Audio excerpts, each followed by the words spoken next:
Testing 1 2 1 2 3.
Does this mean it's on or off? Is it on or off? Claire, can you hear me?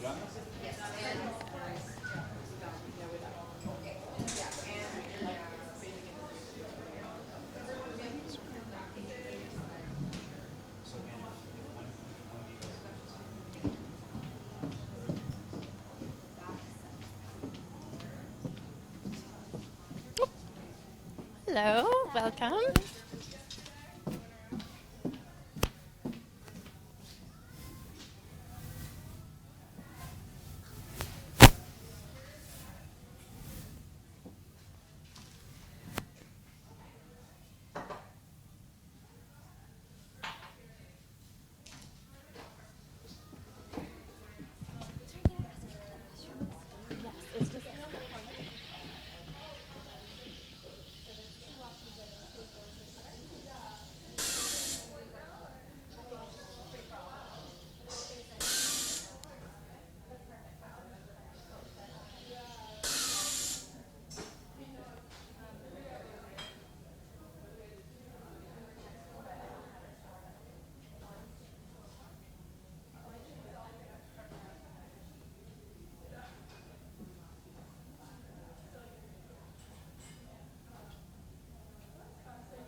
some extra recipe cards here. So apparently, we need these at the tables.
Okay, we're going to start. I would like to welcome everybody to our second Master Cheese class. I'm so excited to be here with you today. I'm Ali DeBold. I'm co-founder of ChickAdvisor.com. Welcome to all of our in-studio guests. No, it's Christine's. It's on. Yeah. Can everybody hear me? Okay. Mic is on. Mic is on. Christine's on. My mic is on. We're ready. We're ready to roll. I'd like to welcome everybody to our second Master Cheese class. I'm Ali DeBold. I'm co-founder of ChickAdvisor.com. Welcome to everybody tuning in on YouTube live, and to everybody in our studio audience. Welcome. Can we get a little cheer, excitement? Yeah. Yay! We're very excited to be here with our celebrity chef, Christine Cushing, to celebrate our love of Canadian cheese. Today, Christine is going to be making 3 amazing dishes with Canadian cheese. And before we start, I just wanted to highlight a couple of things. First of all, when you are shopping for cheese, you need to look for the blue cow. That is how you know that you are buying 100% Canadian cheese, which is made with Canadian milk known for its purity, quality, and great taste. And also, I wanted to highlight for you the All You Need Is Cheese magazine. This is something that's available in select grocery stores, has lots of great coupons for Canadian cheeses, and features some of the Grand Prix cheese winners. And for everybody tuning in at home, I have a couple of quick instructions. So we're going to be doing some prizes throughout the broadcast, and what we're looking for is for you to use the hashtag MasterCheeseClass and snap pictures of your beautiful creations as you cook along with Christine. Christine is going to be doing live Q&A, so if you have questions, please tweet them at ChickAdvisor. Use the Master Cheese Master Cheese Class hashtag. There, I got it. And we're going to be answering your questions live, as many as we can. If you need to pause your feed at any point to catch up with us, you can do so. And without any further ado, I'm going to hand it over to Christine. Thank you so much, Ali. Thank you everybody for coming into the studio. This is my sweet spot. This is what I love to do. Cooking with people is great. And of course, for you at home, this is the opportunity for you guys to cook along with us, to have fun, to tweet us your questions, because this is the opportunity. We're going to all be cooking at the same time. In the studio, I'd love, again, any challenges you're having, anything that's happening in the moment. After I do my demos, I'd love for you to call me over and say, this isn't working, or what am I doing wrong, or look how fantastic this is, or I want to have my own cooking show, and all that sort of stuff. You can make sure that you tell me that. So first I want to tell you about the 3 recipes that I'm making, and the theme that I wanted to share with you about today's class is really about sharing. And for me, food is not really just a series of ingredients that you put together. It's stuff that you're going to share with people, that people are going to respond. They're going to have great emotion about it, and that's what food means to me. So the theme of all the recipes is sharing, getting together, and not individual dishes. So first that I'm going to be making is a creamy cheese fondue. I don't want to say winter's coming, but it's coming, so we know that. So the fondue is a really simple thing. It's a great thing for a holiday get-together. It's a really simple, and it's going to really show off the gorgeous flavors of the cheese. So that'll be the first thing I'm going to demo. You guys in the studio will get to taste it, but you're not going to be making it. You're just going to watch me, and then you can try it at home, invite your friends over. Number 2 thing that I'm going to be making is, I'm going old school here, it's a classic cheese souffle. So I'm going to take you way back to my very first job in hotels, which was making souffles. It was crazy. There were many burns and much insanity, but the souffle is that thing that once you make it for your friends or your family, you just realize how simple it is, but how much wow factor there is. So I wanted to really convey that message as well. And last but certainly not least, we're going to make some ricotta gnudi. And gnudi is a more kind of a different version of a gnocchi, which really is made with potatoes. Here we're featuring ricotta, which is an awesome cheese, and you're going to love these. Actually, Brianne, who's assisting today and who's the fabulous chef at Nella, she made them for the first time, and she says, oh my God, they're so great. So I have so many things to share with you about that. That's going to be the last thing that we do. So with no further ado, let's start on a little cheesy, creamy souffle. So first of all, fondue. I'm already thinking of the souffle. So the fondue just means melted in French, and the idea of it can't be much better. White wine and cheese together. I mean, that's all you have going in here. A little bit of flour to bind the cheese. So what I've chosen here is a Riesling, a Canadian wine. You want to make sure you use a dry white wine. You don't want any sweet notes because you really want a little bit of acidity to balance the sweetness of the cheese. And I'm just going to bring it to a boil here in a small pot. Over here, I've got the grated raclette, and this is a Canadian raclette. The word raclette, you have to do that. You have to feel like you really got, it's phlegmy, it's way down in your throat. But it comes from the French word racler, which means to scrape. So this is something that in alpine regions, you imagine this hot cheese or this cheese, and you take like a little knife, it's hot, and it just scrapes, and you get this beautiful ooey gooey texture. So really, I'm using this to make the souffle, and you're going to coat it with whatever really you like. Here we're going to use some beautiful baguette.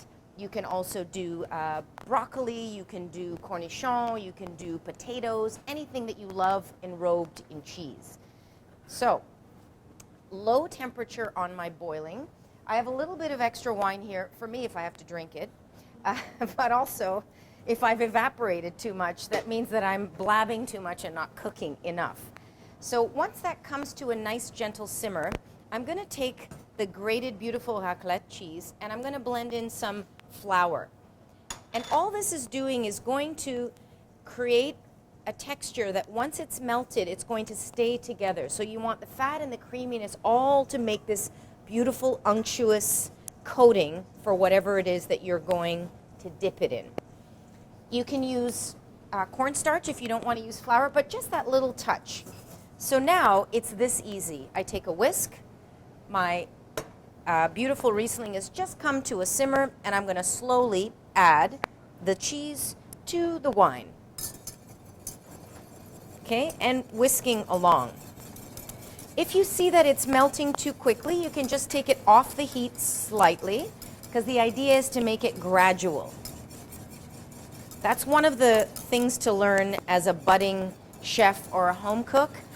You got to have patience in the kitchen.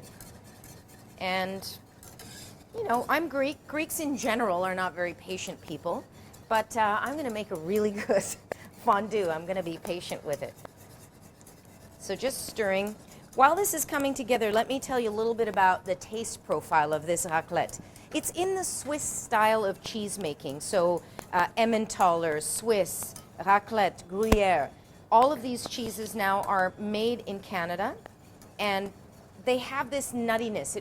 It's a very alpine cheese. Imagine the pastures, the cows, that winter time, a little bit of sweetness, a little bit of nuttiness, and just a touch of salt. It's a hard cheese, but it has so much flavor.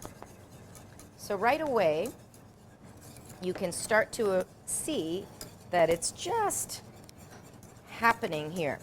And when you follow these recipes, and also at home along when you're doing this, you're going to use a little bit of your own judgment. If it's the right texture for you, you can stop adding the remainder of the cheese. You know, sometimes this is the whole idea of what I call being fearless in the kitchen. You want to look at your recipe, but you also want to use all your senses to make sure that you're doing that, you know, what you're doing is actually what you want to be doing. You don't have to follow exactly what I do. That's the idea. So how is that looking? Oh, it's looking awesome. So I've got this at about a medium-low temperature right now, and I'm going to continue to add this cheese. Okay, now it's starting. I'm really getting the aromas of the cheese and the wine together. And now we're past that point of, is it going to split on you? Because anytime when you're blending cheese, cream, anything with some wine, it could split. So this is why we take this precaution of adding the flour and also doing it very gradually. So let's just talk a little bit about how you're going to serve this. So traditionally, you want to serve this in a fondue pot. This is sort of, for me, the pièce de résistance. You're having people over, you know, the fondue pot is sort of going to be the gathering point. If you don't have one, you can kind of do what I call jimmy it up. You can do a little bain-marie, so just a double boiler. It's not going to look as elegant, but it'll still serve the purpose. So if you want to just put a little pot of water, not rapidly boiling, but just at a simmer, put another pot inside, just like this guy is. The only thing is you won't have the little flame underneath. You can also do it in the kitchen. So you see now it's boiling. Oh my God, does it smell good? Smells so good. Now when you really sort of smell that raclette cheese coming up. Tomorrow I'm heading off to Jasper, and I'm going to be cooking there for a week at this amazing Jasper Park Lodge. And so this is the kind of thing that reminds me of that. You're heading out into the mountains, it's starting to get cold. I hope that there's a fondue in my future for that week. So let's just look. What do we think? So remember when I said to be fearless? So let's just do a little test. Does it look like I should add more cheese? Let's do a little test. What do we think? A little more cheese? Yes? Is it bathable? Can we bathe in this yet? I think we could use a little bit more cheese. But the texture is right on the money. Look at that silkiness of it. Is that not something? Wow. I think this will give us all really good skin too. Okay, I'm going to go in with another little handful of this. Okay, just going to go in. And like I said, the very first part is the kind of danger point where things could split. If you're just a little bit patient, we're over that. And we are in a really good place. Oh, now you start to get that ooey gooiness of the cheese. Okay. So if you didn't want to use raclette or you couldn't find it, as I said, Swiss, Canadian Swiss or Gruyere, those are great alternatives. But you want that nice alpine, sweet, nutty kind of flavored cheese with just a little hint of salt. Okay. Whoa, that is good. Okay, you know what? I think it's going to take all this cheese. I would say that the recipe is right on the money. Sometimes it is. Sometimes it's not. But everything affects your final product here. Okay, so you can see that, right? How many people wouldn't want to dip a little stick into that with just whatever? Doesn't that look great? So I'm taking it right off the heat, and I'm good to go now. So what's going to happen for you guys in studio, those great little bowls that you have, though, it's kind of like little double boilers you have there at each station. You're going to get your own little fondue pot right in front of you, and you don't even have to move. How awesome is that? So I wanted to show you how I would serve this in this classic fondue pot. So right away, Brianne, do we have a lighter by chance or a little something? We're going to light this. We used to do this for catering gigs all the time as well. In that situation where, look at that. That's all I'm saying to you right now. That's all I'm saying. So good. Doesn't it smell crazy? Okay, and then I'm going to have to do a little tasting. Is it there? Okay, great. So, that, okay, look at the gooiness there. Mamma mia. That is beautiful. Okay, I'm going to put this just over here. So once that little heating element is on, our little fuel, that's going to keep it at just the perfect temperature. I put on the little guy on top, and then your sticks can fit right in there and you can dip. Now there has to be some kind of, etiquette for fondue, the kind of double dipping and all that sort of thing. Because the cheese is very delicate, you don't want to have things that are really acidic and juicy going in there. Similar to if you're making something with chocolate, the more you kind of dip and double dip, it's going to alter this beautiful texture of this. So I keep it, the classic is little bread cubes, potatoes that are already boiled. I've added also some broccoli because I think the combination of this cheese and broccoli is awesome. So nothing that's really going to affect the final product of what we have in here. So I would say, Brianne, if I could just do a little poking in there to show. Thank you very much. So shall I taste it with a potato? Is that the first thing I should taste? What do you think? Okay, I'm going to try not to burn myself, but I think it looks tremendous. We're going dipping here. Okay. So as my, look at that. Oh, wow. Okay, this is like pizza times 10. Okay, ready?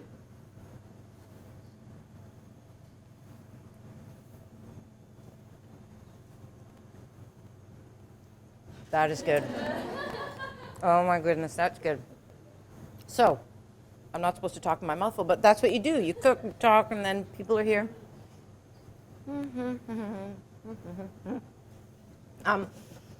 As I say, I'm always fearless. I rarely follow my own recipes. So in the recipe, you're going to see, you guys have it here in the studio. You also have it at home. We're adding a few chives to this because the color looks great. And it's just fantastic. So that is a fondue, super, super easy. You guys are going to love it. So it's going to be coming your way very shortly in the studio. At home, if you've already made it, you probably are already tasting it. So that's a good thing. Make sure to tweet me, Instagram me, however else you can send your questions, comments. We also want to see your photographs of what you've been doing. Here I'm going to go around in studio and check it in person to see what you guys are up to. So that's it. We have our fondue beautifully done, and I can smell it here, and then this is going to be coming your way very shortly. Okay? So I think at this point, Ali, we can continue our wherever you have to take us next. Okay, so we do have a bunch of questions that are coming from the Twitter audience. Awesome. Most of which are about the alcohol. About the alcohol? Yes. Okay. Okay. All right. So this question actually came from a bunch of different people. They're asking if they can substitute wine in the fondue recipe. Substitute wine for something else? They just want to put some alcohol in this.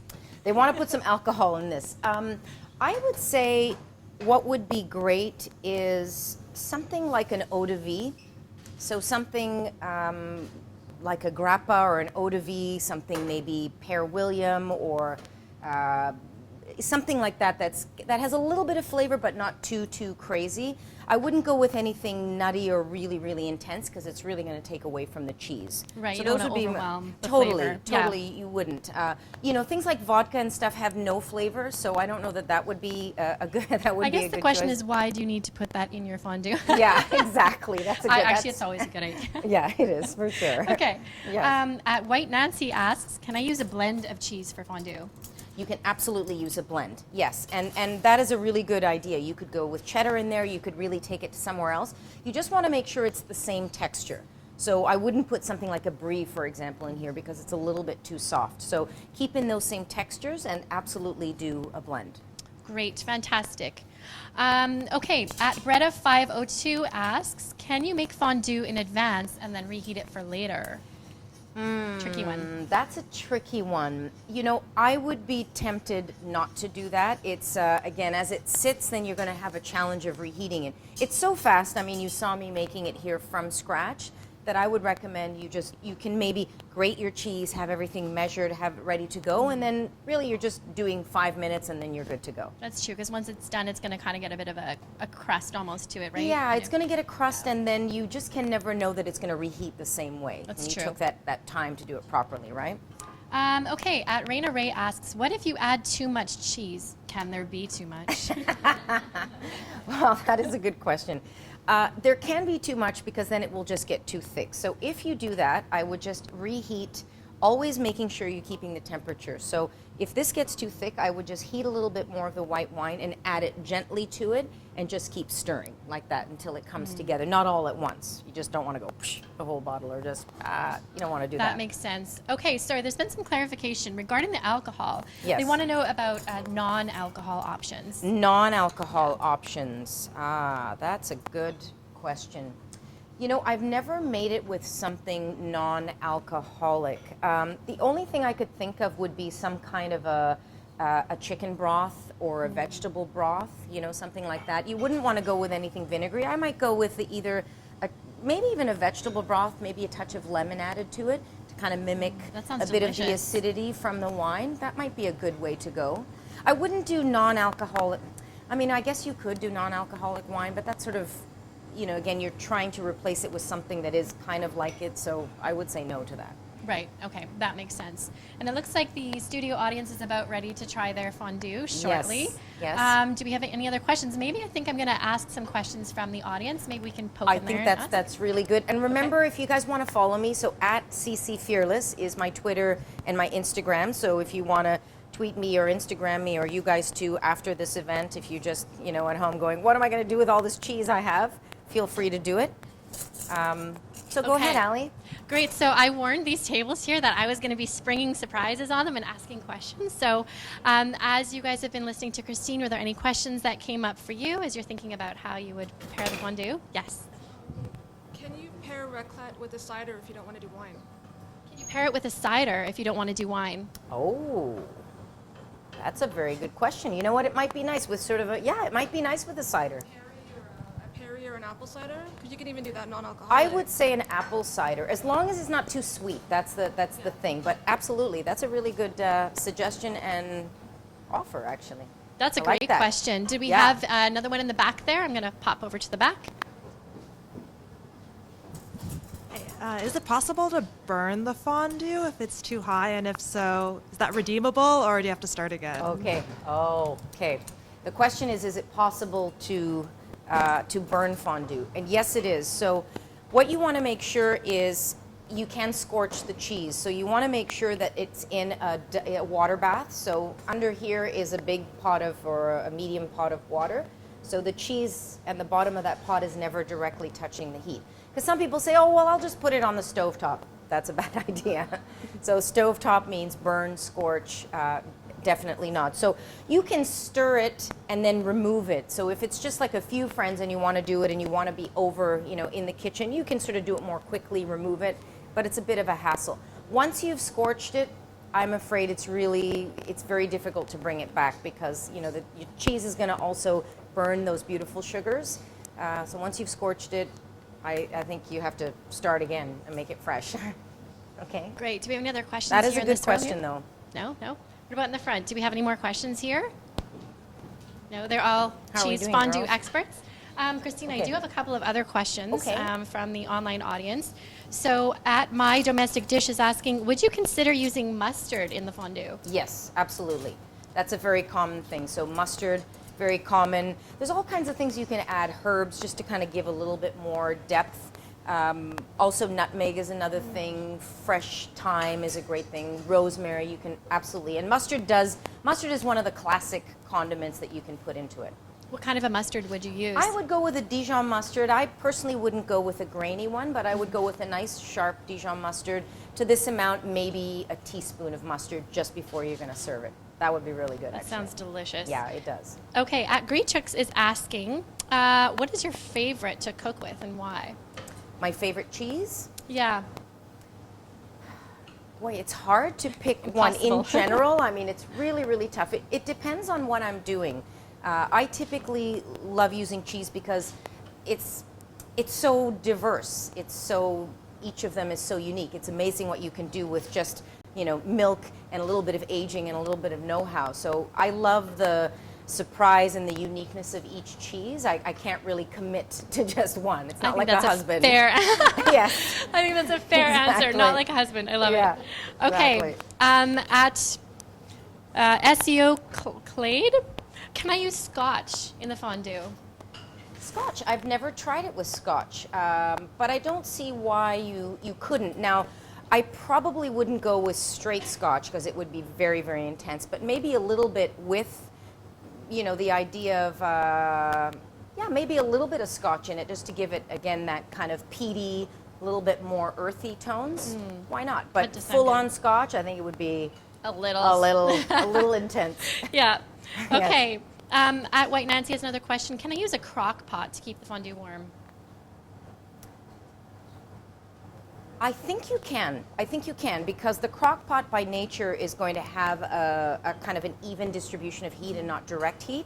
So that actually is a good suggestion if you don't have a fondue pot. I didn't think of that, and that's a really good one. Would you need to keep stirring though? Because I'm watching them over here and they're just kind of stirring the whole time. Is that? Yeah, well, you stir it as you're cooking it, and then after it sits, it should be okay. But we're going to see this one that's been sitting here how good it, I'd still eat it that. holds up. You'd still eat that? Yeah. Yeah. It's looking really good actually and smelling really good for sure. Great. At Ruby Dial asks, other than the cheeses already mentioned, what other types of cheese are good for fondue? Things like cheddar, fantastic, different sharp cheddars I an think would aged be cheddar. really nice. And aged cheddar I think would be great. I would stick to a white cheddar just to keep the color that kind of creamy, beautiful, classic. But I would say cheddar would be fantastic. That sounds great. Yeah, I love that idea. And this is, I'm sure, a common question, which is, Yes. again, at Ruby Dial, what if you can't use flour in fondue due to allergies, like a gluten intolerance? Cornstarch, or if people are worried about gluten, cornstarch is another good one, or tapioca, anything like that. You just need some sort of a little thickening agent to bring all those beautiful bits of cheese together.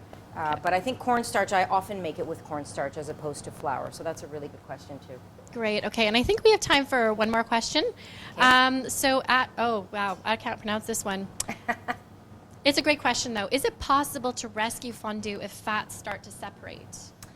Yes. What I would do, so if you're finding that you're starting to get a slick on top, what I would do is put a little bit of white wine on the stove, bring it to temperature, again boiling, and slowly add that to the pot. So you're going to take what's separated and add it to this. And if you have to, grate a little bit more cheese blended with either the flour or the cornstarch tapioca and blend it in to bring it back together. It's definitely, as long as it hasn't scorched or burned. Right. Yeah. Okay. Exactly. If you've left it unattended for way, way too long, maybe, you got to make another one. I lied. There's one more question. One more question. Yeah, Okay. one more. It's okay. Okay, Good. so at Teresa Malmaz asks, is there a meat to pair with fondue? Yes, definitely. I mean, I think I would do things like pork would be really great. I think bacon would be fantastic. I think also things like beef could be great. But you got to be careful about the dipping thing. So I would use the technique of maybe kind of drizzling it on top as opposed to doing that So dipping there's a in. technique to the fondue dipping. Yeah. Yes, there is a technique because once you imagine if I put a piece of meat in here now, then all those meat juices are going to go into the fondue, and then it's going to, things can get really ugly at that point. Definitely. Then you have to eat the whole fondue. Whoever dipped that meat, it's just like that's the rule. If you mess the Great. fondue, you got to eat it all yourself. Okay, Yes. and I think the audience is going to be served, the in-studio audience is going to be served. Yes, did you have a the question? Fondue. Oh, wait, 1 second. Sorry, we're going to get you on mic. When you said layering, can you do it like a rare bit, like where you do the bread and then I guess if you're using a meat and then the fondue and then throw it under the broiler or the salamander? Absolutely. You can absolutely do that. So the idea of the bread and then the cheese and then the meat and then just throw it under the salamander to get kind of like that crispy caramelization. I mean, there's so many variations on this. So really you can see it's a versatile thing and it's perfect for this time of year. So are we looking good? Great. Oh, yeah. Looks delicious. Yeah. Did we have any other questions from the absolutely. studio audience here? Right. Anybody? Oh, wait. I'm going to rush over. Hang on. There was a question let's see earlier how we're about the doing party here. thing. I have a friend who throws fondue parties all the time, and we just all get in the kitchen and make fondue with her. So this preparing ahead thing, I mean, she does the cheese and everything, but we just drink wine and eat cheese while she makes cheese. So you just make it part of the party. Next Yes. time I would like to come to the party. Am I invited? Well, Obama's out, but we usually have the we can't vote, but we can eat cheese party and watch the American election. Yes. is our thing. So anyway. I love it. Yes. Were you able to hear that? I wasn't able to hear it actually. I'm kind of here. So is the idea of what can you do to... What I was saying was that at her party, making the fondue is the party. Right. So you don't have to prepare ahead. True, Absolutely it could not. be a social experience. Yeah, and I think that's the whole point of this, that this is, in my house, there's a lot of this kind of cooking where you just guests come and then everybody sort of participates and helps. But I do believe that that's the party, and you can use different cheeses, you can have different accompaniments, and it is the event. I think fondue is an event. We have oil, cheese, and raclette usually. Yes. So everything is going on. Yes. Yeah. No, I think She's a that's good friend to have. I think that's a really cool thing to do, actually. I Sounds like a like good that, friend. and I like that it's the event, Yeah, for sure. exactly. Thank you. All right, great. I think we're going to be, while the studio audience is enjoying their fondue, which looks so delicious and cheesy. There's like Brienne big strings needs of cheese longer here. arms. Yes, like you need a ladder to climb up there. Hopefully everybody at home is getting a chance to eat it right now because it's best Okay. enjoyed on the spot. Christine is going to now get ready for the next course. Yes, please. Thank you very much. Yes, so now we have our, oh, this smells so fantastic. Thank you thank you very much. Okay, so now we're going to the classic souffle land.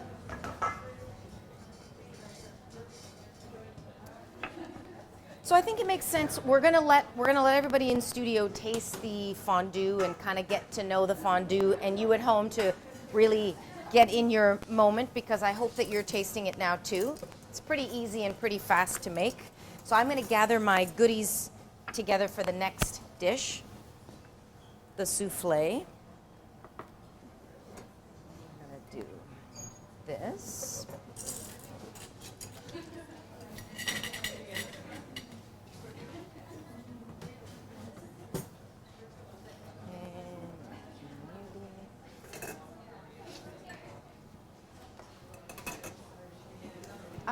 Okay, I think while we're preparing the next course, I just want to get some first impressions.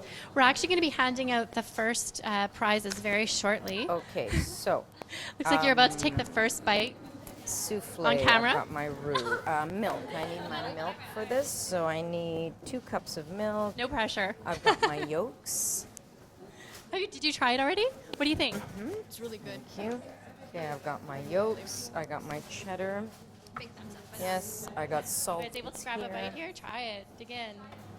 These guys Salt. are not holding back I here. got I'm going to nutmeg. get I got the reactions over chives. here. I got the egg whites are in here. Super good. Yep, Really okay, smooth, that's very good. creamy. This is gonna go for that. Oh, it's really good. Yeah. About to find out. Okay.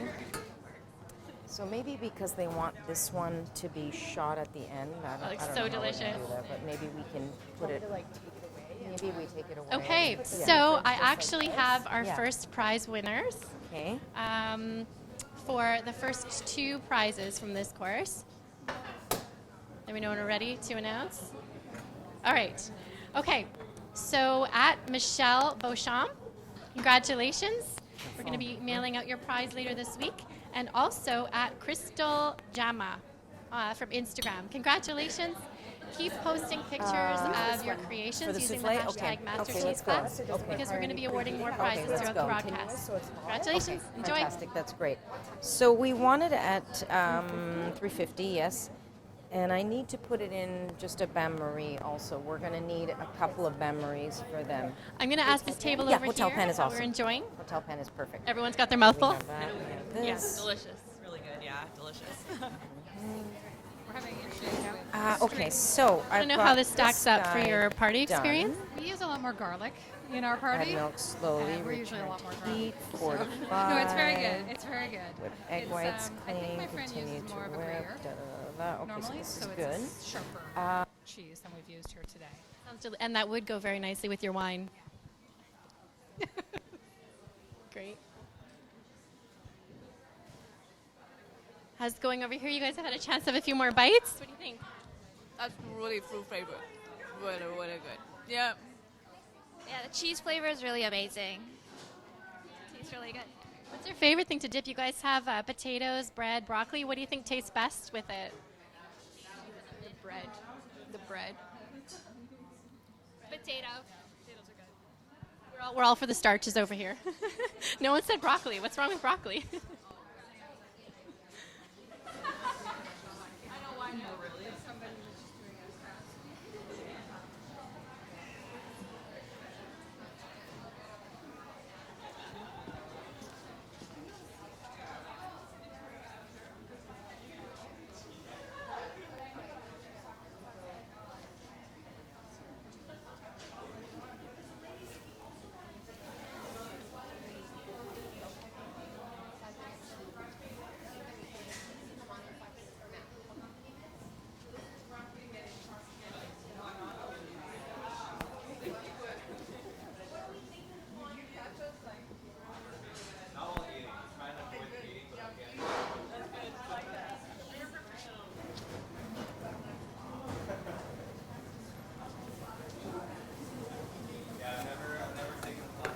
Okay, I need That.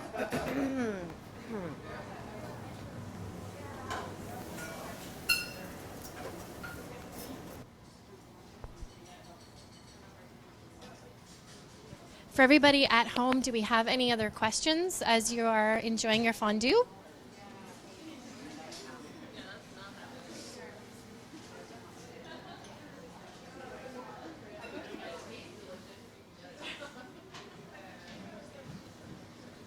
Checking.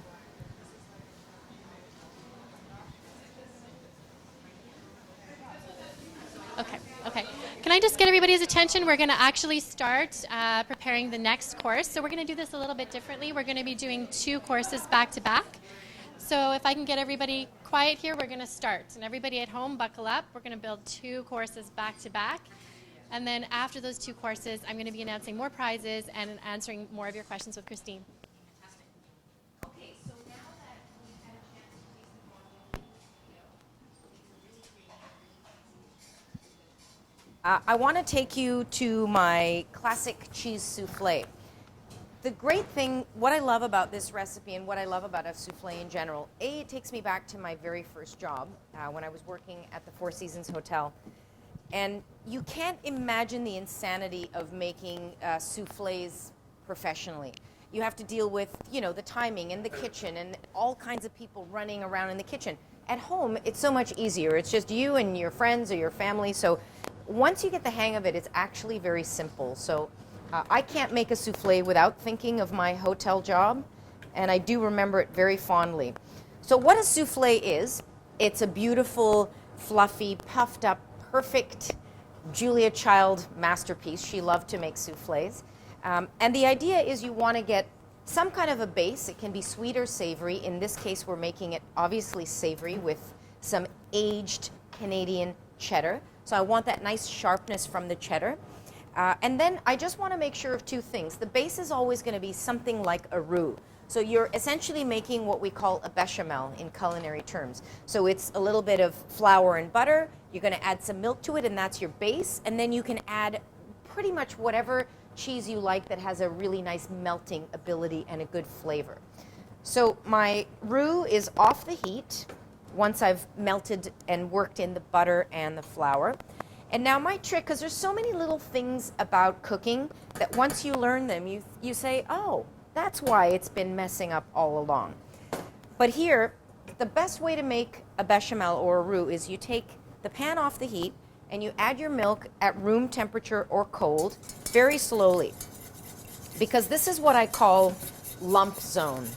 You want to get out of the lump zone. So possibilities of lumps. I've seen many people go crazy trying to make a bechamel, but it's so easy. So you can see I've got no heat on this whatsoever. I'm going to just continually, in little batches, add this milk. And to be honest, we made this roux in advance just in preparation for today.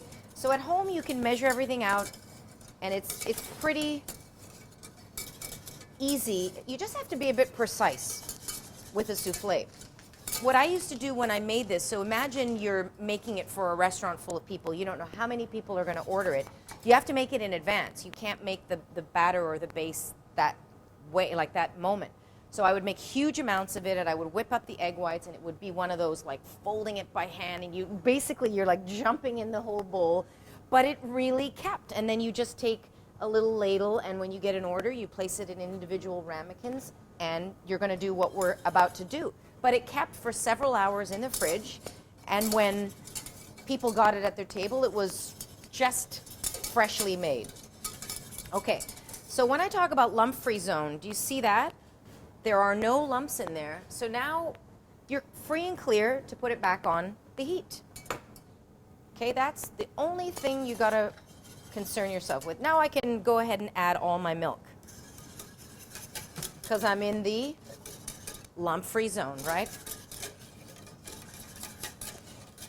The other key to keep in mind here is temperature-wise, you want to be at a medium to medium-high heat. You don't want to crank the heat up here, because it can be overly, you can start to scorch your mixture.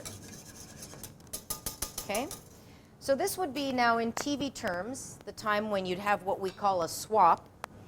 And a swap is, I always used to get these comments when I was doing my live show. People would write in or phone in or take their horse and buggy and carriage. It seems like so antiquated that we would actually take calls in a studio, but now you can tweet me like instantaneous. But they would always say, oh, sure. I mean, if I had 10 people, you know, doing everything and like bringing out all the stuff ready, I could cook like that too. And it's very true. When you have a lot of people helping you out, you can do it. But our answer was always, well, to try and keep you engaged at home, you don't want to spend 3 hours watching us peel onions. That's the reason why we do that, right? So it's good. And that story was not long enough for this to come to a boil, so I'm going to turn my heat up a little bit higher. All right, so we're going to turn that up. So let's talk about things that could go wrong here. Danger zone, but not major things, just little things. So what do? You guys in the studio here, you're going to make not individual ramekins, or you're going to make sort of sharing, because the whole theme is sharing. So you're going to, by the way, do twice your recipe. So half of you will be making the souffle. You're going to make twice the recipe, and so you're going to end up having 2 of these beauties. What I've done for you is I've buttered the bowl, and then I put grated Parmesan cheese in there. So what that does is, if you'd make a sweet souffle, you would put sugar in it. That creates a nice little sticky surface for the souffle to kind of creep up and climb up. Because the difference between this and a cake, you want the cake to just come to the surface, but a souffle, you want it to rise up and look like it's just gone way, way above its expectations. I mean, it just exceeds your expectations. So that's why I did that for you, and that's a great trick. Other things that could go wrong, and this happens quite often, people get impatient when they're making and separating their eggs. So when you're separating your eggs, you want to make sure the whites are perfectly separate from the yolks. So what could happen if you don't do that? Well, if you don't do that, this is looking good. I'm a tangent talker, but I'm going to finish that statement.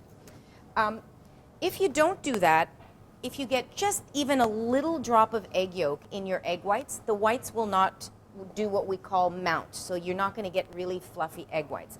So a good trick, what I do, and I was taught this from the beginning when I trained, is when you're separating your eggs, you always want to have a separate bowl. So you crack one egg, you separate the yolk and the white. That white goes into your mixing bowl.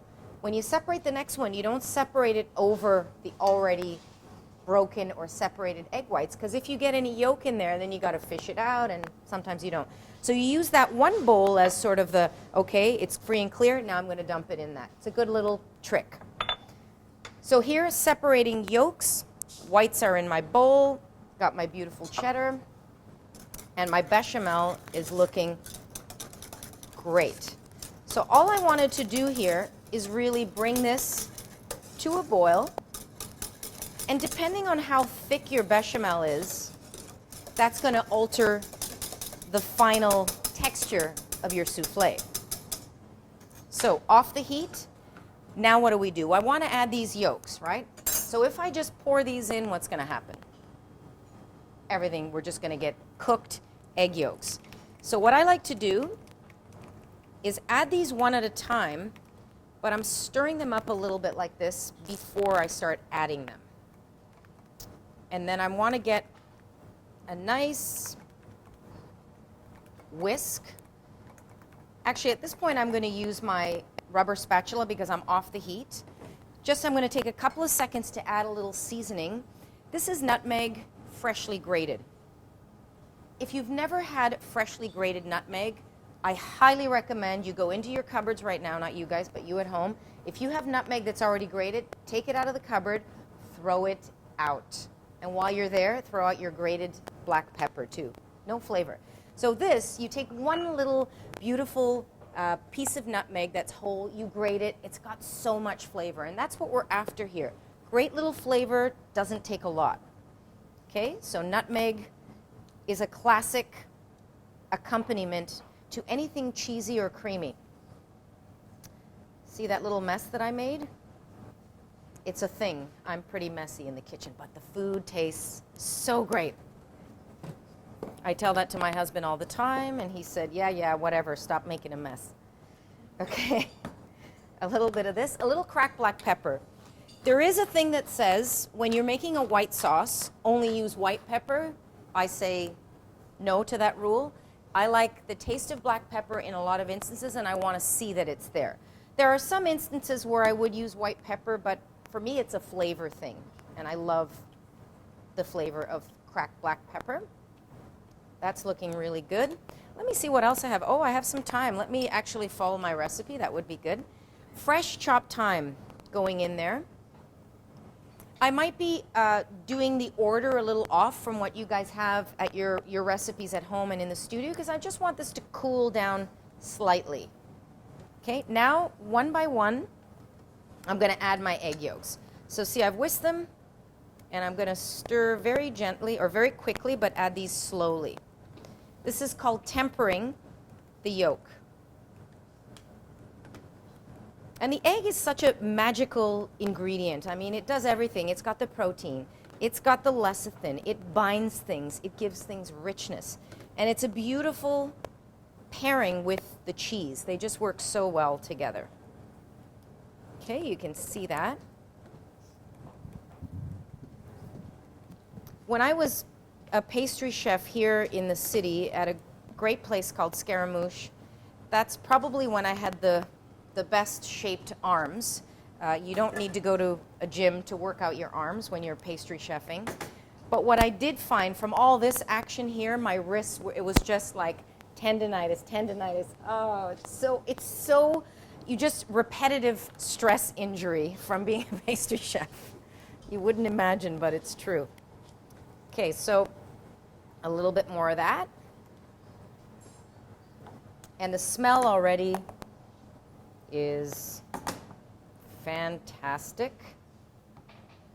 So ideally, if you're following at home, this is when you want to take a little precaution.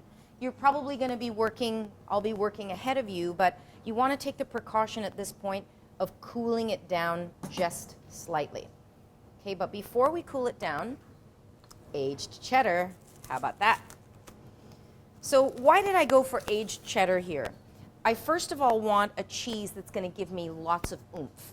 So the flavor, like I said, you've got these beautiful eggs that are going to be fluffy and light and great, but you want that cheese to really impart a nice bold flavor because you're going to have a lot of egg whites in there. So now the cheese is going to cool it down, but it's still hot enough to melt the cheese. And that's what we want to keep in mind. So just stirring. What you have to see are my notes. There's so much egg yolk, everything on here. Cream or milk. Let me see what's happening here. So not quite melted down yet, so I want to keep that going until it's nice and melted. And if you want now, you guys, as I said, we've outfitted you with sharing bowls or sharing ramekins. At home, if you want to make these in individual portions, it's a fantastic thing if you don't have one of these full-size one. And something about receiving just your own individual little souffle is really quite special. You do feel like somebody went a long way to make you happy, and that's a good thing. And once you master this, it really does give you that feeling of that you've conquered the kitchen. It's flexing a little bit of culinary muscle. Okay, I think it's just right on the money. The cheese is just about melted, so I let it cool just enough. Ideally now what I want to do, cool it a slight bit before I add the egg whites. So I'm going to let that cool and whip up the egg whites. So remember I said you want to make sure there's no fat in there whatsoever. Stainless steel bowl is the best way to go, or glass. You never want to use a plastic bowl because even if there's a little bit of residue from something that you made before, it's going to stop your egg whites from mounting. So quick story, in France, so I went to culinary school here and I went to culinary school in France. The places that I did stages at, they have, massive mixers on the floor, really big restaurants. And the first day I walked into this kitchen, the pastry chef there was in charge of, doing all great things pastry. Nobody's talking. It was so intense. And I saw this huge stand mixer on the floor, and I was assigned to help him. When I say help, it means stand there, be quiet, don't make a mess. So I tried to stay out of his way. He was doing his thing, and then I noticed that he was whisking something like 30 egg whites by hand in a huge copper bowl. So I said, wow. Just in general, you should plug things in if you want them to work. I find that's a really good thing. So we're going to get this going. So I said, I'm thinking, why does he not just put it in the stand mixer that's the size of me? First of all, you don't say that. You don't ask it. You don't question anything that's going on. But this poor guy, copper bowl, because in France they use a copper bowl, the copper bowl really reacts with the egg white and apparently gives you a fluffier, amazing outcome. But I learned after that day, don't ask any questions. Just keep quiet and do what you're told.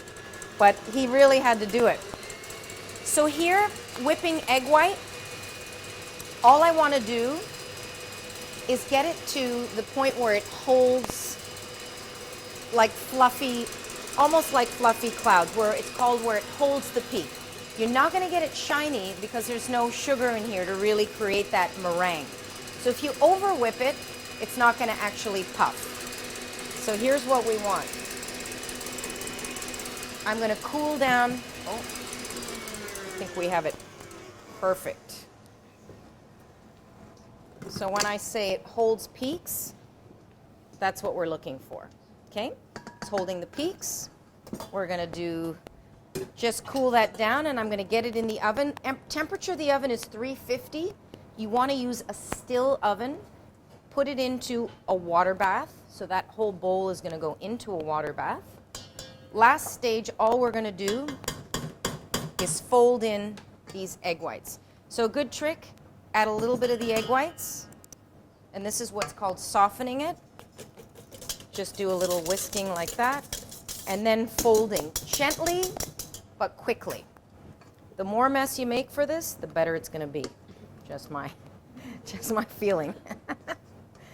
Okay, so folding is going in, around, in and around. Just imagine it three-dimensionally like that.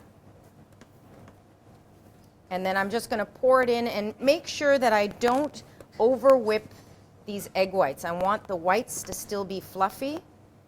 So that's what I want. I'm going to pour it in here. 350 for about 25 minutes or so, but we're going to keep our eye on that. Okay? So we have some questions. We can go ahead. Yes, so I lied. I said we weren't going to interrupt, but the questions have come in, and I guess the souffle is a little bit more complicated. Yes. So Yes. we couldn't stop and not have any questions. Okay, no problem. Go ahead. Okay, so I've got a bunch of them here. Go ahead. At Liz Holstrom asks, are souffle like a Yorkshire in terms of no peaking? Like if it's too delicate, do you have to leave it alone? Souffle is definitely like a Yorkshire and no peeking. No breathing, no tap dancing, no nothing. Once it goes in the oven, yes, absolutely. If you're questioning it, do not open the oven. Do not open the oven, the oven. Yes. Okay. Many users are also really curious about how to ensure it doesn't collapse. Sorry. So yes. Are there some tips in how to make sure it doesn't collapse? Or it doesn't collapse. Yeah. Okay. So collapsing, it collapses. Once you take it out of the oven, it's going to start to go down. There's nothing you can do about that. So once it comes out, it's almost like the souffle is the star of the show. We wait for souffle. Souffle doesn't wait for us. So once it comes out, you do the big oohs and ahs and wows, and then you taste it. So you can't really stop it from collapsing eventually. Everything collapses, right? Right. Yeah. Okay, and I noticed that you just added hot water to the Right, pan so this there. is what we talked about, the bain-marie. And what the bain-marie does, it's tempering the temperature of this water. So again, you're not just putting it in the oven, you're creating a little bath for it, and it just makes it not have as direct heat. So you're spreading the heat out. Thank you, Great. Brianne. Thank you. Okay, so I have a few more questions for you. Yes, please go ahead. At Stephanie Wartha asks, can you use Parmesan instead of cheddar in a souffle? You can use Parmesan, absolutely. That would be delicious. It would be really nice and delicious. Sorry, we're doing that. Yes, I say yes to Parmesan. Okay, and Da Bear Yes, the bear, nice I name. probably said that wrong, but what's the difference in cook times when you're using individual ramekins, like you mentioned earlier, versus a large souffle dish? Yes, I would probably say it's going to be about 30% more. Okay. Hello, everybody. awake? Loudest ringtone ever. Brianne, do you have a wet cloth, please? I've made a little bit of a something. Yes, so probably, again, your best bet is every oven, every vehicle, every vessel, every pan that you're going to use is slightly different. But I would say 20 to 30% you're going to add more to this one versus the small ones. Okay, that makes Okay? sense. Thank you so much. Okay, Pippa 2613, what should I use to grate the nutmeg? Should I use a cheese grater? Cheese grater, there is a specific nutmeg grater. It's a cute little small grater. If you don't have that, then definitely a cheese grater. And the cheese grater has so many sides, so you're looking for like the finest? Right, it's the side. finest. It's the Okay. finest side. So not where you'd grate your Parmesan. The other, it has to be a Really fine one. fine. Yes. Okay. Okay, if we have time for one more, Pippa 2613 says, Mm-hmm. or sorry, I just did that one. Jennifer with a whole bunch of numbers behind it. What other herbs and spices would work well in souffle? In a souffle. So I'm a big fan of tarragon. I think tarragon would be lovely. So all of the French herbs I think are fantastic. I love the idea of rosemary. I think rosemary is beautiful with cheese as well. I think that nutmeg is a classic. So I'd like to stick with that, or I would omit it. I wouldn't go with too many other spices that are going to impart too much of a flavor, because to me it's about the cheese and the contrast with the little herbs. So I wouldn't change that spice, but herbs you can go crazy. Great. Dill would also be amazing. That would be delicious. I think dill would be really, really nice. I might actually try that with next time. A little bit of dill. Why not? Perfect. Yeah. Well, Okay. as you prep for your next course, I just want to see if there are any quick questions here in the studio. You guys will have them as you're making them, Yes, I guess. Thank you so much. Great. Okay. There, there is one last question that I just want to ask. At Helen Body 2 says, could you add some hot bechamel to yolks to temper them before adding them to the pot? Yes, you could. Yeah, absolutely. That's a good tempering thing. So just really that's what it is. It's kind of like doing a custard. So you can do the hot bechamel to the yolk. Absolutely. Great. Perfect. That would okay. have taken a bit more time, so that's why I didn't do it. But that's the right way to do it, Oh, actually. very good question. Wow, then. it's a good question. Okay. I like it. Perfect. So I'll leave you to prepare the next Okay. course, and hopefully everyone at home is keeping along. Remember to use the hashtag MasterCheeseClass. Awesome. So number 3, so just a little note to everybody in studio. So in studio, you're going to have, if you've got the stand mixer at your station, you're going to be making the souffle. If you don't have the stand mixer, you're going to be making the gnudi. And what I encourage you to do is once you make your dish, then go over, help, taste. You know, we're going to all taste each other's, the other side, but it would have been really complex and difficult for us to make all souffles all at once. So that's why we decided to go this way. So let's talk ricotta gnudi. I am crazy about ricotta gnudi. If you've ever been to a restaurant and had something called gnocchi, gnocchi are little potato dumplings. So this is another version of that they make in Italy, more in the kind of middle of Italy, where there is no potato. Some people blend it, but I love just the ricotta. It really showcases a Canadian ricotta, that sweetness of it. It's gorgeous. What I did, or what Brianne did, she just strained it a little bit so it doesn't have too much of a wet consistency. This is a lovely ricotta. It's been strained for a day or so, and then you let go of the moisture. And then, guys, can I just have a bigger bowl? Is that possible, just to stir this, please? So all it is a combination of 2 eggs. Thank you so much. Yes, I don't have eggs. So 2 eggs and some ricotta and a little bit of flour. I mean, it's so easy in combination, and it can all be done by hand. Thank you very much. So 2 eggs are going to go in there. And once we do this, what I think is the greatest thing about this recipe, beyond the fact that it really showcases the cheese, thank you so much, it really showcases the cheese, and it's so clean and simple, is you share it. Of course, everybody loves to share it, but you can make these in advance and put them in the freezer. And this can be a great weeknight, running home, what are we going to make, what are the kids going to have, and you can dress it with anything. Tomato sauce, a little bit of butter and more cheese, like what we're doing here. Very, very versatile.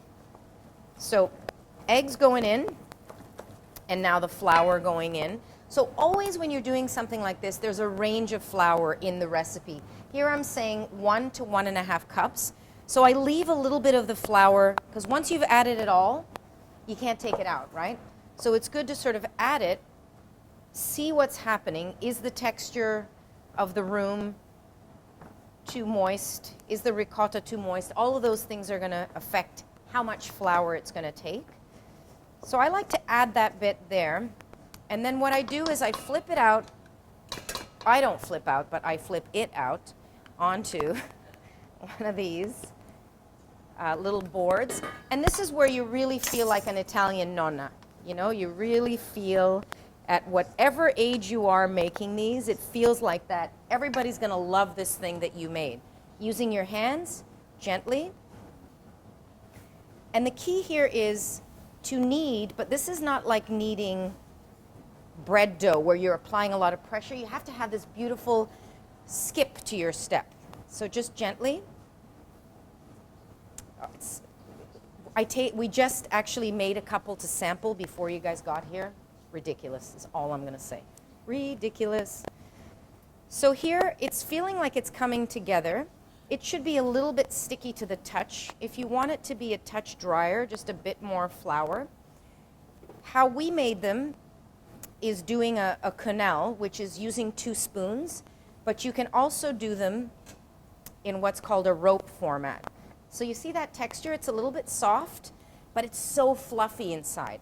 What you want to make sure is you've kneaded them enough so that when you put them in that pot, they're not going to turn into a pancake. You don't want a ricotta sauce. That's definitely not what you want. Okay, so, and I always have a little bit of flour on my hands. You don't want to be stingy on the flour. So you see how I'm just rolling, rolling, rolling. My pot here is blasting, maybe at a medium high. And the idea is you just roll them like this and cut them with a nice sharp knife. You can see it's not sticking, it's the perfect texture, I would say, just like that. A little bit of flour on your knife, so you can just, this is what you want to have. So this is what the ideal sort of ricotta gnocchi is going to look like. Ideally, if you're going to put these in the freezer, you're going to get a big tray, just some flour all over it. Don't be afraid of using flour. You're going to freeze them on that tray, and then once they're frozen, you can stack them in a bag and seal them and close them or a container. Okay? So I think I'm very happy with those. What I'm going to do now is, the exciting part, boil them. So we want to have a nice, thorough amount of water in our pot. Maybe I should do this here. So, please, thank you very much. So we'll do that. So I'm going to put the gnudi in the back there, and then I'll move this out of the way so you guys can see the saute pan in the front, because what's going to happen is just a simple butter and garlic sauce with, again, a little bit more cheese that we toss them into. Key always, anything pasta, dumplings, noodles, rolling boiling water to start, nice amount of salt. That's perfect. Thank you so much. So we're going to do it here and here so you can see. Yay! Okay. So rolling boiling water to salt, and copious copious amounts of salt. It's going to only stay in the water for 3 to 5 minutes, maybe 4 minutes ideally. So it's not going to absorb a lot of that salt. So when you see that you're adding a lot of salt to it, it's not really going to be absorbed by your gnudi or whatever it is that you're making. I have a trail of flour and ricotta on the floor. It's perfect. It's what you wanted, right? Yeah, the cleaner's coming. Yeah, exactly. Everyone's going to love me. Who's the crazy woman that threw all this stuff down here? So nice rolling, boiling. I salted this before. So Brianne, if we can get the frozen ones, just, again, they need to sit for a little bit. I don't want to throw these in and have them go boom. Not good. Thank you. So now, sauce. Easy. So easy. A little bit of butter, garlic, thank you, a little bit of butter. So the idea with this sauce is it's not really a sauce, it's just an herb butter. An herb butter, a herb butter. 2 cloves of garlic. I like to make this garlicky, and it's almost like an Italian sauce called aglio olio. It's like, only it's butter instead of olive oil. The garlic, the butter, the ricotta. So delicious. All right, that's looking perfect. I'm going to throw a few in. Are you guys ready? You ready? Okay, because you have to make these after. You know, it's all fine and dandy, but you guys have to all make them. And at home, you should be starting to get these things together. When you're making these, don't crowd the pot. It only takes 3 to 5 minutes. We're not going to strain this water out. I love for you to have something like this. So either a Chinese, I would call this a spider, but a Chinese strainer, anything like that, so you don't actually have to strain this out, okay, because the water's going to stay nice and hot. I'm at a nice boil now, not too hot. This is looking great. As soon as I throw that garlic in, I want to keep my eye on it, because garlic, you know what happens, it burns. Temperature, but this is going to really bring it home, because all you can smell now is crazy garlic, butter, oh my God. All right. And the simplicity of this combination, I mean, it's ricotta, eggs, and flour. That's all that's in it.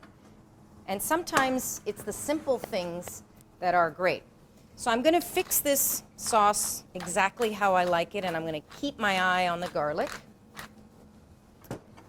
I always suggest that we cook with our whole body, like all our senses. Our eyes are very important. Ears very important. I can hear how is this garlic and butter, how is it bubbling? I can tell by the sound of the bubble, is it too hot? I'm using my nose. I can smell the moment when the garlic is starting to get a little bit too golden and pull it off. So you have to, it's really a full body experience cooking. It sounds crazy, but you got to use all your senses. And of course, your touch. So let's see. So I'm perfectly happy with that. It's completely off the heat. And then I'm going fishing for some nudie. They look really good. And I think that sometimes the surprise of something that's so simple, but it's so satisfying, that's what delivers a dish that you're going to make over and over again. And feel free, at home I always say, this is my recipe, add some other stuff. Add other cheeses, add other herbs. I'm actually going to make this in the next couple of weeks with some sweet potato in it. So you can switch it up and you can add lots of amazing dimension. Okay, what do you think? Shall we toss? Is it time? It's time. Okay, I'm just going to fish these out. And then this process of tossing them in the sauce, I want to see this in here. I want to see you guys in here tossing.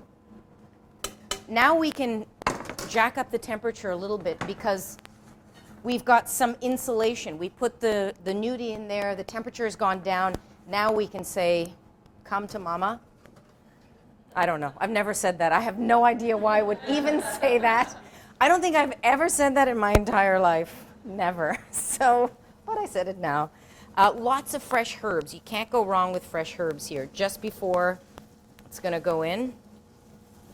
Fresh parsley, really. So right now I don't want to toss it too quickly because I want them to just kind of keep their shape, and then I'm going to toss them around. But I think we have a, do we have a plating bowl? Thank you so much, Leanne. This is crazy.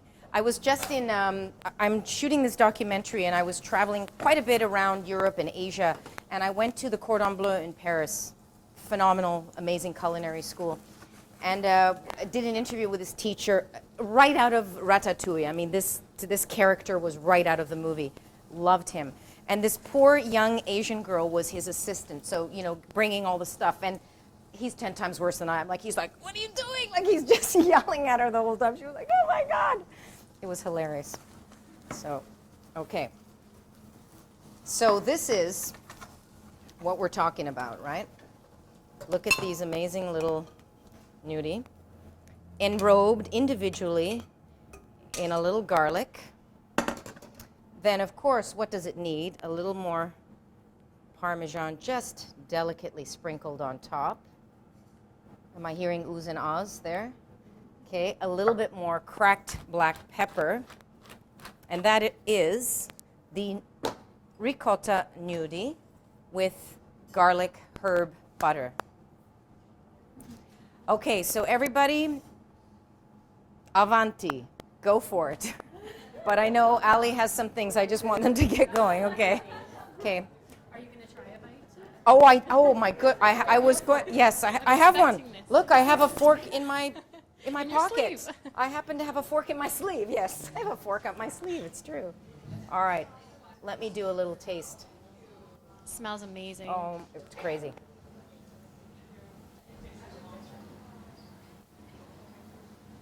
There are no Wow. words. There are no words. It's so good. So good. Great. So lovely texture, flavor, everything kind of sings. There's nothing out of balance, and you will not be able to put this down. I'm just saying. Okay. Great. So we have a ton of questions, but I also want to hand out some prizes. Okay. So our next set of prizes is going to go to, from Instagram, Melissa Nelo, like MELISSAANNEAL, ELAU. Sorry about that. And then our winner number 4 is at Newfie Chick from Twitter. Congratulations. You will be mailed your prizes shortly. There will be 2 last prizes later on in the broadcast, but we actually have a ton of questions for you, Christine, Okay, from the please. audience. Okay. Am I sweating? Yes, I am. She's nervous. Okay, so No, I'm physically sweating. I'm really hot in here. at Emily Walpole, Mm-hmm. what is the best way to thaw a nudie? The best way is not to thaw it at all. So you want to cook it from frozen. That's the key. You don't thaw it or it's going to get soggy. So frozen, those were frozen right in the water, 4 minutes, good to go. Great. Okay. Okay, at BlingGirl25 says substitutions for ricotta, maybe goat cheese. Would that work? Goat cheese, yes, goat cheese might work. The key with ricotta is that because it's a whey cheese, it has a really certain texture. If you're going to use goat cheese, and that is possible, I would probably add more flour to it just to make sure that it comes together. It's a little softer. It's a little bit softer. You don't Yeah. have that same protein that's going to sort of sit up and create that great quenelle. That makes sense. Yeah. Okay. Miss Amanda Furtado says, if I want a fruit and cheese souffle, at which point do I add the fruit?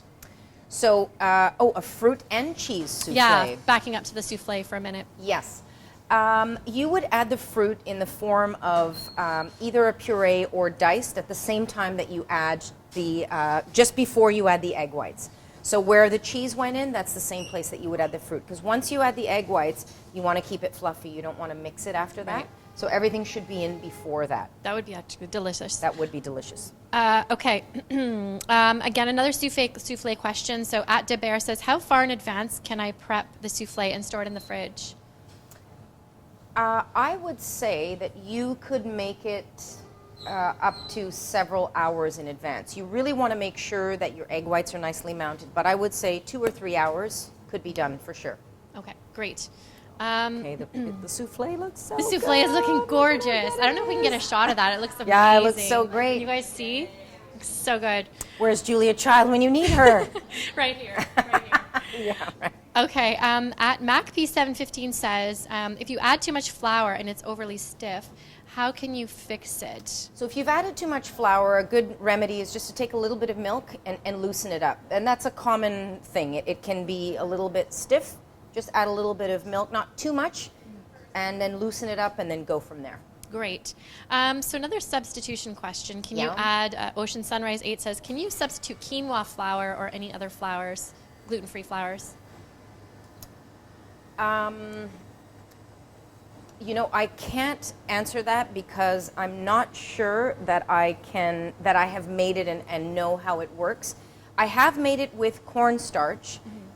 Again, because it's a bit of a bechamel, it's a little bit trickier because it's not going to have the same height, but I would try it. I would definitely try it. We just experiment a Yeah, little bit. I would definitely try it because really it's the egg white that's giving you most of the height. Right. So yeah, I would try it. Great. Okay, so at DebD1960 says, can you knead fresh herbs in the nudie? And if so, what would be best? Oh yes, 100%. I would go with basil. I would go with fresh soft herbs. So things like chives, basil, tarragon, parsley, anything that's soft and tender like that. 100% absolutely. Basil's amazing, actually. I've made it with that, and Love it. sautéed spinach in there too, which Oh, is really so delicious. good. Yeah. Yeah. At Sure1017 says, how long should you let gnudi sit before putting it in the pot when making it fresh? So if I'm going to make this fresh, I would just pop it in the freezer for about 15 to 20 minutes just to let it kind of come together and relax a little bit and find its shape. So 10 to 15 minutes. Great. Yeah. Okay, and I think that the studio participants are going to start. Oh yeah, they should. making They this should now. definitely Please start. Don't hold Yes. back. But I do want to ask some questions from the audience just before we begin. If you have any questions about the gnudi or the souffle, anybody? Anybody trepidations? No. We have no questions. No trepidations. So I please love it. get started, and then as more Okay, questions I come think in, we I'll should, pop in and we'll get I think we Christine got to to take answer a them picture for of you. it. Yeah, because the cheese souffle is rocking. It's right on the money. Yeah, I don't have my reflection. Thank you for that. Not now.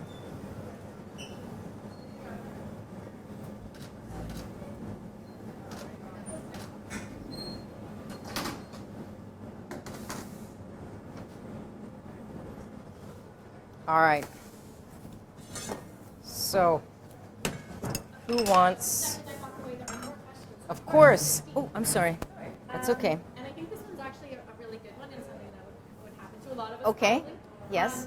Sue Pierce asks, what if the gnudi falls apart in water? Can you fix it or start over? What should you do? Yes. So if it's falling apart, I would bring it back together if she hasn't put it in the freezer. So I would bring if what you've already boiled, you can't save, but Okay. the rest of the dough, add a little more flour, continue to work it with your hands until it comes together, give it a bit more strength. So if it's falling apart in the pot, then you pretty much need to fix the formula before you put any more in. Is that what you're saying? Yes, absolutely. Okay, something's missing. Something's wrong. Something's definitely missing. You could make it a gnudi porridge. Gnudi porridge. It'll still taste good, but you can't get them back into shape once Yeah. they're in there. You can just work on the dough.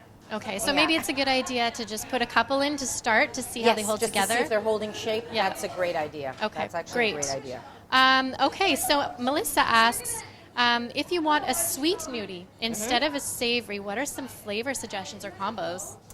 I would say my number one would be pumpkin. I think Oh, pumpkin pumpkin. would Oh, rock. that'd be Like, so you know, good. cinnamon, ginger, Yeah.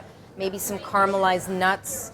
That would be great. That would be delicious. Let's and then make still those use the now. ricotta with that. Still use the Yeah. ricotta. That would be really Oh, extraordinary. sounds delicious. Yeah. Okay, I think we have a couple more here. Oh, help! Says Help! Uzok, Uh-oh. 36. Yes. I can't figure out how to form those little gnudis. Okay. So if it's sticking to your hand, a good test is if it's sticking to your hand when you roll it like this, just add more flour. Bring it back together, flour on the hand. Give it a little bit more muscle. And you don't have to worry too long. You just want to get it into a rope and make sure that you don't squeeze it too much, but bring it together. So more flour, knead it gently, and make sure too much isn't sticking on your hands. So it should be just lightly tacky, you see, but not a total mess in your hands. Would it work also, I've made other types of gnudi before where you put a bit of olive oil on your hands to sort of help it stick together. Would that work with this recipe or no? It might, but then I feel that is an indicator that the dough is too soft and that it'll fall apart when she puts it in the water. So I would say try to bring it back together. You don't have the potato in here, and we haven't worked it a lot, so I think it's going to still retain a nice fluffiness. Great. Okay. Okay. At Cher Boudreau, actually it's at Ravenbrand 20, wants to know, do you strain the ricotta with cheesecloth for the ricotta gnudi?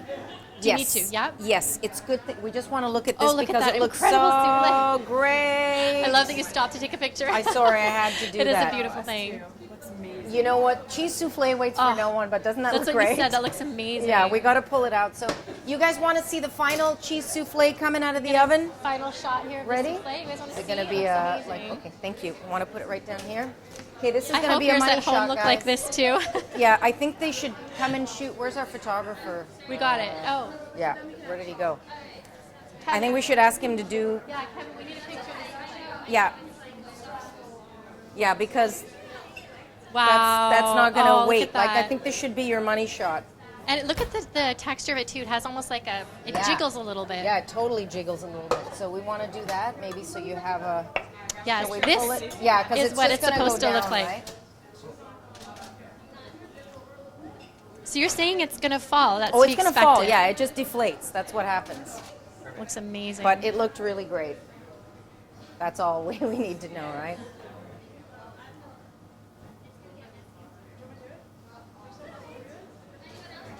While you're taking pictures of that, I just want Okay. to point out that at Svetlana VYAZ Yes. took a picture of her nudie, and it looks like a professional. It looks amazing. Does it really? Look at that. Oh my God. Isn't that gorgeous? That is incredible. Tell her that. Amazing. That's I don't know if you incredible. guys can catch Who- this, who but is this that? is- That's incredible. This is worthy of yeah, being posted. that should be here. in a magazine right That there. belongs in a magazine. Good job. So if you guys can pull this away, I'll lift this up, and I think we'll be good. Thank you. That's like brain surgery there. Oh la la. Christine, is it Yes. all right if we have another couple of questions? Sure, absolutely. Okay, so at beautyvixen.ca wants to know, can I dust the nudie in flour and leave it in the fridge a few hours before boiling, or should I just freeze it if it's a few hours? No, you can do that. You can do it a few hours. It's not a problem. Absolutely. Dusting, leaving in the fridge is good. Would it even overnight, or would that be too long? I wouldn't go overnight because then you're going to get a skin on the outside. What the freezing does is it's going to cool them nice and quickly, but a few hours is not going to be a problem. But overnight they're going to get a skin, and then it's not going to be the same. That makes sense. Yeah. Okay. I'm just trying to see if there's any new ones here. There are other people sweating in their kitchen with you. They're tweeting. You're not the only one sweating. That's good. I love it. I think a lot of the questions are about the freshness of nudie and like how soon you can Okay. prepare it. I think you've answered those well. Okay. At Svetlana, our professional photographer, Yes. is saying that she made a dill butter instead of parsley. That And sounds it was so, delicious. also great. Yeah. Also great idea. Very, very great idea. Beautiful. Hi. So I'm Of going to poke course, around in of the audience and course. see how it's going as they're Please do preparing that. their dishes. Yes. How's it going over here? Exactly. It's a team effort. Did really good. Talented job. Very So now good the mixing. question Excellent. is, did we tell Have you them guys to found do any 2 challenges times as you're putting it together? Is it pretty easy? Easy. So dough, it's good. We're good. Great. So I'm going to go and check another table. Yeah, so you guys are doing a double batch. All right, my chefs. How's it going over here? That's going okay. Okay, so we're we just actually not have a 100% double batch. sure So on you what have kind of ingredients for double consistency batch, it's and that's supposed to good. get to. Just so you know. Should I get the chef to come over and inspect? Ladies, everything is cool? Chef inspection, yeah, chef approval. Possible so the technical cooktop, problems here at the Canadian ricotta I table. just want to make sure that you know that you're going to do double. So you have stuff here for twice the recipe. So it's already measured out for you. Yeah, and it's both of these two guys, okay? Fantastic. Thank Christine you. is inspecting some of the other tables here. Christine, Yes. we have a question here at this table about Sure. the consistency. Okay. Of Let's have a their- of look their at nudie here. consistency. Okay. Let's see. Does that Yes. look how it should? So, yeah, so you see how it's really sticky? So yeah, definitely more flour. So I would try it here because I think that'll give you a better indication. Are we able to get a tight shot of the consistency for anybody Yeah. at home? If yours is a little wet, Exactly. you want to add some flour. Yeah, get the hands in there. So it's good to just dust a little bit here, like underneath, so that you're putting it on the flour so it doesn't stick. It's good, it's perfect. And then a little dusting more on top. And then you do that gentle, light, fluffy kneading.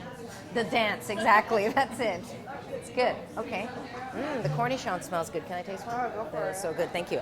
Maybe we'll take a peek over here at this Mm-hmm. table here. Who wants to go? How is it going over? Where's yours? At the front melting. Okay, in Does it feel progress. weird? So use your heels as opposed to your fingers. So you don't get your fingers in there. You know what I mean? Yeah. Just like the heels more. Yeah, it definitely needs a little bit more flour. Ali, I'm with you. I'm just. Yeah, I'm just looking for some more questions. Okay. At Pippa Girling, actually at Pippa 2613 says, I always get lumps from flour in cooking. What would cause the lumps? They will. Yeah. Yeah, we can. We're going to stand here and answer a few more questions. Yes, okay. As your hands are As full. my hands are full. Of Sorry. flour. This is the joy of a live broadcast. It is. No time to wash your hands. Thank you. Okay, so the question is lumps of flour. Yeah. All right. So lumps of flour generally are because it's not been worked into the dough enough. So it's that fine line of too much working in and not enough. In this instance, this particular ricotta is not completely smooth. It's got a really nice, like almost the curds are coming together. So you're going to get little, it's not going to be fully smooth, but that's what we want.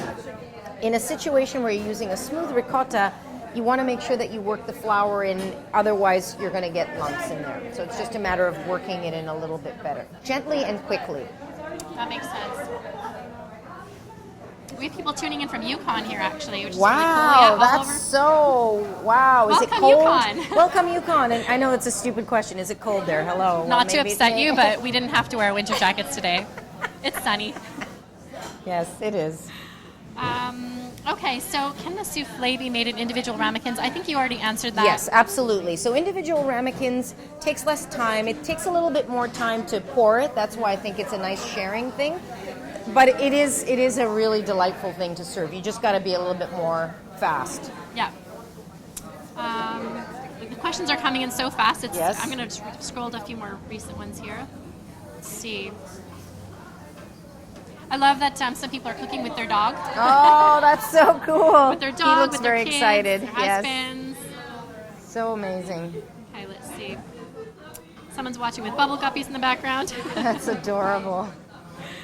Okay. Oh my goodness, this is like impossible to keep up with here. It's good. It's fast and furious. How are we doing, ladies? It's good? Yeah, let's What do we take a think? look at. I see. We need a picture of this. Everyone's We need a running out of picture flour, Everybody's yeah. got messy hands. I love it. So great. I love it. Okay, let's see. What do we think? Let's see. It's a little wet still. Still a little wet. Yeah, you made a good call. See, they know. They know. These girls know what they're doing. This is literally, I think our Twitter feed went even more than last time. It's going so fast. Okay, that's great. Yeah, really great to see all of these questions. Okay. Let's see what else we got here.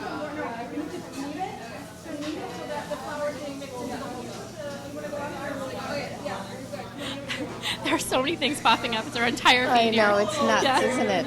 Are there any other just general tips that you can think of as they're making the nudie? Yes, I think for the nudie, in general, the thing to keep in mind is the texture is what's going to guide you. So your hands are your best tool. I watched a couple of the ladies making it. You don't want to really get in with your fingers. You want to use the palm, the heel of your hand, and just kind of slide it around. Because once, if you kind of get in there and do the squishy thing, it's really going to stick to your hand. So you want to dust and use a very light and fluid motion. And the heel of your hand is really great for that. And Great kind of tip. trust your senses. Great. Okay, so I've got a few more that rolled in here. At MacP715 says, can you roll the nudie with herbs in it rather than adding it in the sauce? Absolutely. That would be a great thing to do too. Great. Oh no, at One Burning Spirit says, please help. I'm terrible making a roux. Always too runny and then too thick. Okay. So if it's too runny now and then too thick, if it's gotten too thick. So if it's gotten too thick, it can be a little bit thick because when you add the egg whites, doesn't matter. Like mine was a little bit loose, so it can be a little bit thicker than that. Don't have to worry. But if it feels like cement, take it off the heat and add just a little bit of milk to it. But it can be really a range. It doesn't have to be exactly as loose as mine was. In fact, if it's a little bit thicker, it's going to stand a bit more. So it's just going to be a bit of a drier consistency inside. So, and if it's too thin, you can add just a mixture of flour and butter, it's called a beurre manier. Just mix it in your hand and just stir it in to bring it back up to a thickness. More butter is always a good thing. More butter is always a good thing, exactly. Okay, so we talked about sweet nudie already. Yeah. Christine suggested pumpkin, which sounds amazing. I think pumpkin would be so good. Yeah. At Louverhagen, Yes? how do you know if your nudie are the right size? There's no right size, and that's it. You have to decide how they are. They're going to swell up a bit when you poach them. You don't want to have monster nudie, but they can be any size you want, and then you'll just adjust the cooking time. I like them to be, probably about an inch no more than an inch by maybe a half an inch if they're going to be like that shape. I think that's the optimal, but there's no perfect size. Like you don't want them, like Right. baseballs. Giant obviously. meatballs, yeah. No, you don't, because they'll never cook inside. And probably the main thing is to make sure they're the same size, right? So they Exactly. cook You want consistently. consistency in the size. Yes. At Katie Z6 says, what do you serve with souffle? What do you serve with souffle? I would just say a salad, because the souffle is really the pièce de résistance. Now, if you're having a whole thing, it could be a good appetizer or a first course. You could do a salad, because to me it's sort of the anticipation of that course. Then you can talk about it, have a little salad, or it can be a part of something else, like a roast, even a roast chicken, something simple like that. Because I think with the souffle, you've sort of said, star. look, people, I've gone all out here. And then just something that's roasted simple in the oven as a secondary thing. But souffle for me, a little bit of salad, you're good to go. And people have always said, I've always heard it say that souffle is so complicated. Is it really that It's hard? not Doesn't seem- complicated. It absolutely isn't. It's about that precision, and it's about kind of jumping to the task of doing it. But it's those little tricks that I said, and the little things that you want to keep making sure your bowls are clean, that you're measuring properly, that you're not rushing it, those kinds of things. But when you master it, it's really a feeling of accomplishment that you say, wow. Yeah, I made that. I I can made make that. a souffle and look how great it is. What would you Yeah. say is the most complicated part of making souffle? I think the most complicated part is getting the temperature all right, so when you're going to add everything, and the egg whites, because it's all hinging on the egg whites. If you don't whip up the egg whites properly, then you're not going to get that puff, and then it's really going to just collapse right away. And feeling that maybe I should open the door. No opening door. Don't do it. Don't Don't do do it. it. The ship has sailed. Once you put them in there, you got to have faith, right? I love it. Yeah. Okay, at Stephanie Wartha says, can you serve ricotta with a creamy sauce instead of an herbed butter? The one thing I wouldn't do with the nudie is do a creamy sauce. Oh, sorry, And- she means nudie. Sorry. Oh, the nudie, yeah. Yeah. So I wouldn't do a creamy sauce, because I think that it would be just cheese and then too much cream. So you're looking to contrast it. I mean, the butter is, yes, a little bit of a creaminess, but it's not going to be in such a large amount. Yeah. So I would probably do a tomato base, or this, even olive oil would be great. But yeah, you always want to have a little bit of contrast. So I would not do a cream sauce. Great. Okay, we have a problem. Yes. Okay. You have a problem? Oh no. Fiona Rodwell Yes. says, we've been cooking souffle for 20 minutes and it's not cooking. Help, what's going on? Okay, temperature, it's not cooking. So 20 minutes. Make sure the temperature is at 350. Make sure. Is the oven on? Is the oven on is a really good one. It's not cooking, it's not rising at all. Is it just not rising? What do we mean not cooking? I Yeah, think we need Fiona. Yeah, I think we need to a bit more. If clarify that. it's not, doesn't look like anything's happening, is no color, maybe your temperature is wrong in the oven.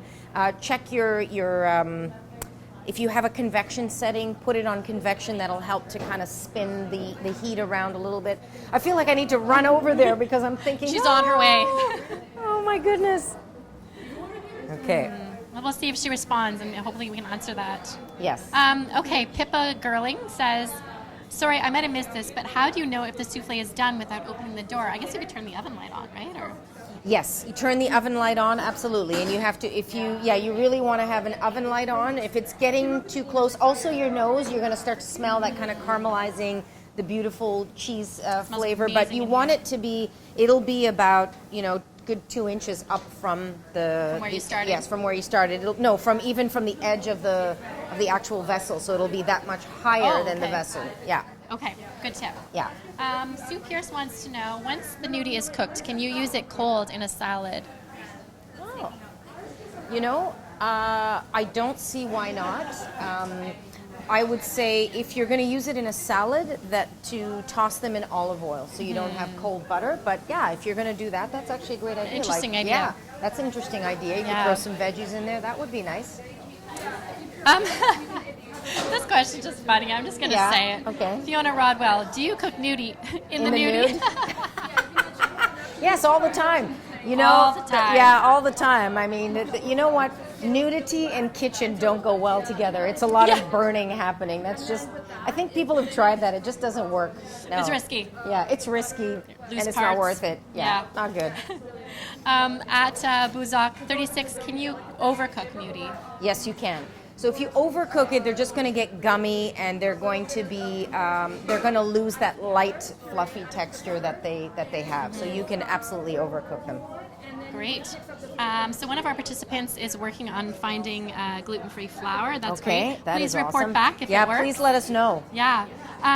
Catherine Vander Jacht. Yes. Probably said that totally wrong. I apologize, Catherine. Is it true that gas stoves have more even heat? Well, the gas stove is going to give you a heat that when you turn it on, it's on. When you turn it off, it's off. You can regulate the heat better. Is she talking about oven?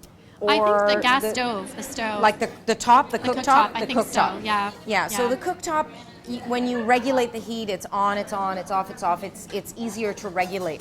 What we use today, the induction burner, is the most effective in terms of you don't lose any heat to the air. The electric ones are the hardest to regulate. You know, they keep residual heat. It's harder to turn them down. So you need to get a new stove. you need to get a new stove, exactly. I apologize for that. By Christine Cushing. Yes. Okay, Svetlana again wants to ask, her souffle has a dome. It's golden, but when I took it from the oven, it fell. But that's what's supposed to happen. It's supposed to happen. Yeah. And it was domed.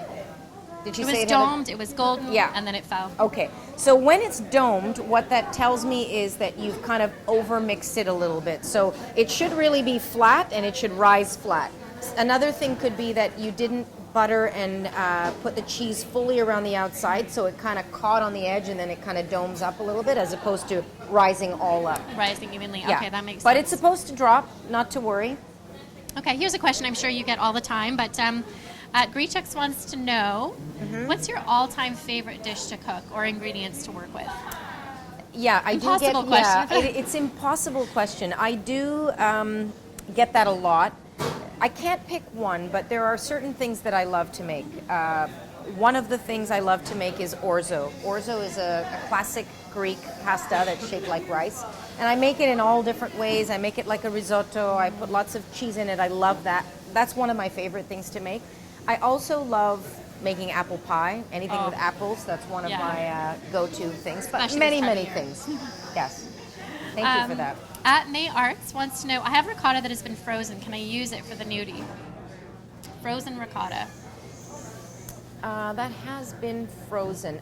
I think that you should be able to. The one thing I would keep my eye on is as it thaws, or when it thaws, it's going to probably separate out a little bit of moisture, so you want to make sure you drain off that moisture. I've never done it, but I'm sure that it's doable. Just need to make sure that you absorb that with the flour so it doesn't fall apart on you. That makes sense. Look at this beautiful souffle by Unique Carissa. Gorgeous. So I'm clapping Gorgeous. for I don't know if you souffle. guys can see these, but so impressed Is to see. that, oh my God, Good. Unique Carissa. Oh, that is spectacular. Beautiful. Approved by Good Christine. job. Check. Good work. So, see, it's just such a great feeling. Honestly, it really is. Fantastic. Okay, so at Renee Ray, or Rana Ray, wants to know, what is your favorite uncommon cheese to cook with? Favorite uncommon cheese to cook with? Well, one of the uncommon ones that I love to cook with is one that we used last time is halloumi. Oh, that was Halloumi, the croutons. was those croutons not So crazy? good, so and good. halloumi is so unique because it doesn't melt. So you get that, you can grill it, you can pan fry it. So last time I took pieces of halloumi, I kind of dusted them in cornmeal and made croutons out of them. And it's so unusual. And that is one of my most kind of unusual favorite cheeses to cook with. Delicious. I'm seeing some beautiful nudies happening Let's over here. Should we see, take a ladies. peek at those? Let's wow, look at what our look experts at over that. here. What do Wow, we you think? guys. Are you happy? Yes. Yes? They came out nice. They were Did- a little bit wet, but They're a little bit wet. Okay, am I allowed to touch the nudie? Can we? Yeah. Yeah, so what I would do is I would put them in the freezer just to kind of let them set a little bit, and then we go to the, where we're going, to the boiling, right? Awesome. Yes, so the freazer, Brienne, freezer is here or there? Okay, so yeah, so these girls are ready to go to the freezer. Do you find them easy to Team make? effort. Yes, it's How are we actually doing with surprisingly easy. I don't typically work You're with just regular waiting for the egg flour, whites, okay. but this is awesome. Awesome, It's very doing their sticky. thing. Okay. And everything else is going Perfect. okay? Well done. Your I'm gonna team go is check there, this they're table good? over here. Wonderful. Excellent, I love that. How are you ladies These are doing? looking good. Yes? How do you guys find the experience making the nudie? Okay, this is a great thing. At least for this kind, yeah. Look. Have you guys wow, ever made this before? That's amazing. No, okay, not at so all. this is a It good takes thing. like Let me ask. it takes a little bit at first to get used to it, but we're doing good now. Now that you've done it, do you think you might try making this again? I think I could do it at home on my own. I think I can, yeah. You can do it. I know you can do it. Yeah. I wasn't sure at the beginning because we weren't sure about the consistency, but I think it's looking good. So. Beautiful. They look perfect. So we have a 911 call over there. Oh, a 911 call. Do we want to shoot that? We do. Because they overwhip their egg whites. I'm going to give them a remedy. There's been a mistake. Yeah, there's been a remedy. Which so table are we at? The back We're here? just at the back. Thank you Okay. so much. Okay, yeah, it was happening. Okay. I hear there's a 911 situation over here. Okay. From you guys. What happened? Who wants to confess? Who? Who? And do you guys have a clean it's a ramekin? shared responsibility. That's got oil in it? Thank you so much. There may have been some over whipping of the of the egg whites. Yeah. It's not an easy task. So it's the first time. It's the first time making it, right? Okay, so we have an overbeaten egg white, which is a common thing. So here's a good solution. So do we have our whisk back again? Did the little balloon whip go somewhere? The attachment? Someone took it? Would this one work? No, we need to get that.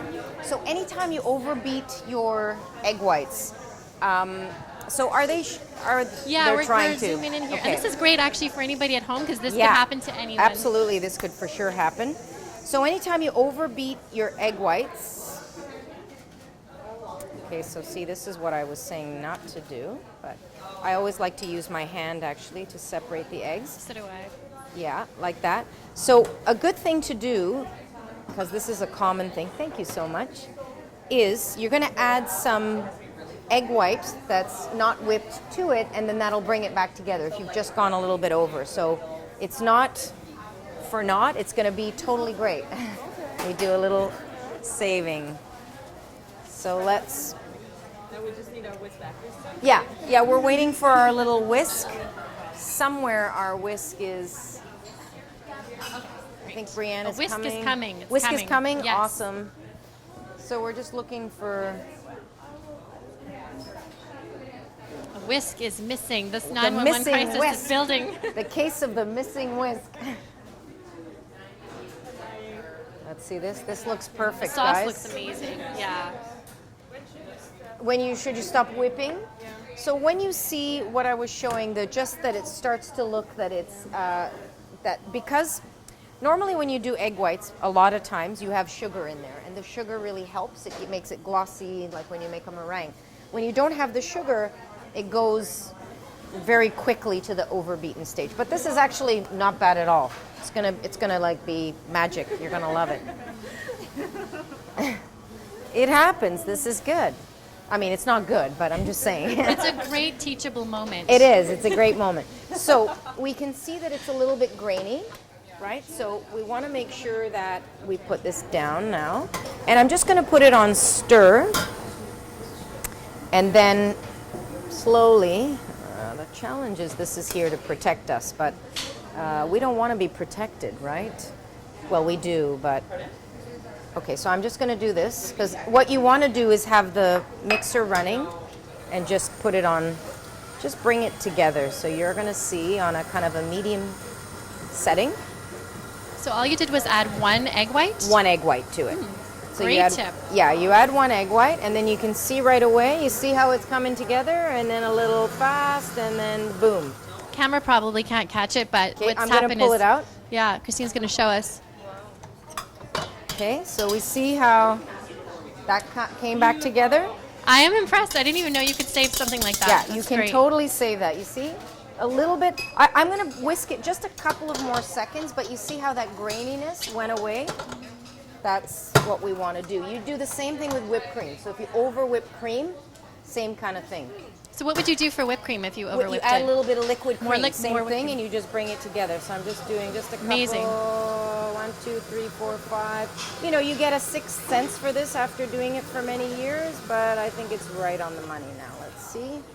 Oh, that's... So look at that. Beautiful. We brought it back. So that's good. So now you guys are going to do your folding magic, right? Okay, there you go. You have to leave a bit, I guess, in Yeah. the bowl so we don't use it all. So, yes, exactly. See, somebody's keeping an eye on it. That's great. Okay. My pleasure. Thank you. Thank you, guys. Amazing. Okay, awesome. Save the day. Save the day. That's good. Everybody good? Oh, we have another situation Are the over egg here. whites beating or not? I think that the egg whites are mystifying a few people so here. we want them to be, we want it to... I made pavlova like 20 years ago. Oh, okay, I got you. Okay, the last time. I did it. Yeah, so you want to be at a fast speed to kind of whip it up. I'm just keeping my eye here. I think So if you can't see, we're I know pretty there's a lot much- of people what in the we're room, looking but for those of you at home, we is are called saving another the- batch of egg whites. the stage at which it I know it's a very limited time between. it is. So let's see. This Christine is has what we wanna once look at. again That's saved perfect. the day. So right, it's holding. There you go. You're very welcome. There we are. And now we're off to souffle land. Yay! So Christine, job. I have a few more questions for you. Maybe we Okay. can come up to the front. Absolutely. Okay. Oh, we got a response to the weather in Yukon, by the way. It's beautiful. So at Micah's Mom 74 says it's a balmy -4 in Yukon. Spring weather. We're laughing, but that's Everything is good. relative, right? My goodness. Oh, that's great. That's good. That's we good. are happy for you. Exactly. Balmy is good. Okay. So we talked about the souffle issues. Yes, we did. At Kathy in Canada says suggestions for using fondue leftovers. Do they mean you mean leftover fondue cheese? I'm guessing. Yeah. Would it still be good to have it later? I haven't gone there. I think that would be a tough one because you've cooked it, you've added the wine. I mean, you could. The thing is that you'd have to use it kind of right away. I would imagine you could try and chill it and make a sauce, you know, maybe a sauce for Yeah. fish or a sauce for vegetables or something, but it would have to be a lot looser, you know? I'd have to really play around with that. Yeah, that's a tricky That's a question. tricky one. Yeah. At Share 255 wants to know, can you substitute coconut oil for butter in the nudie? If you're trying to do like a dairy-free option. That's Yes, I would go olive oil instead of coconut oil. I really would because the coconut oil. I mean, you could do it, but I think the flavor profile. Nothing else would be wrong, but the flavor profile would not be the best combination.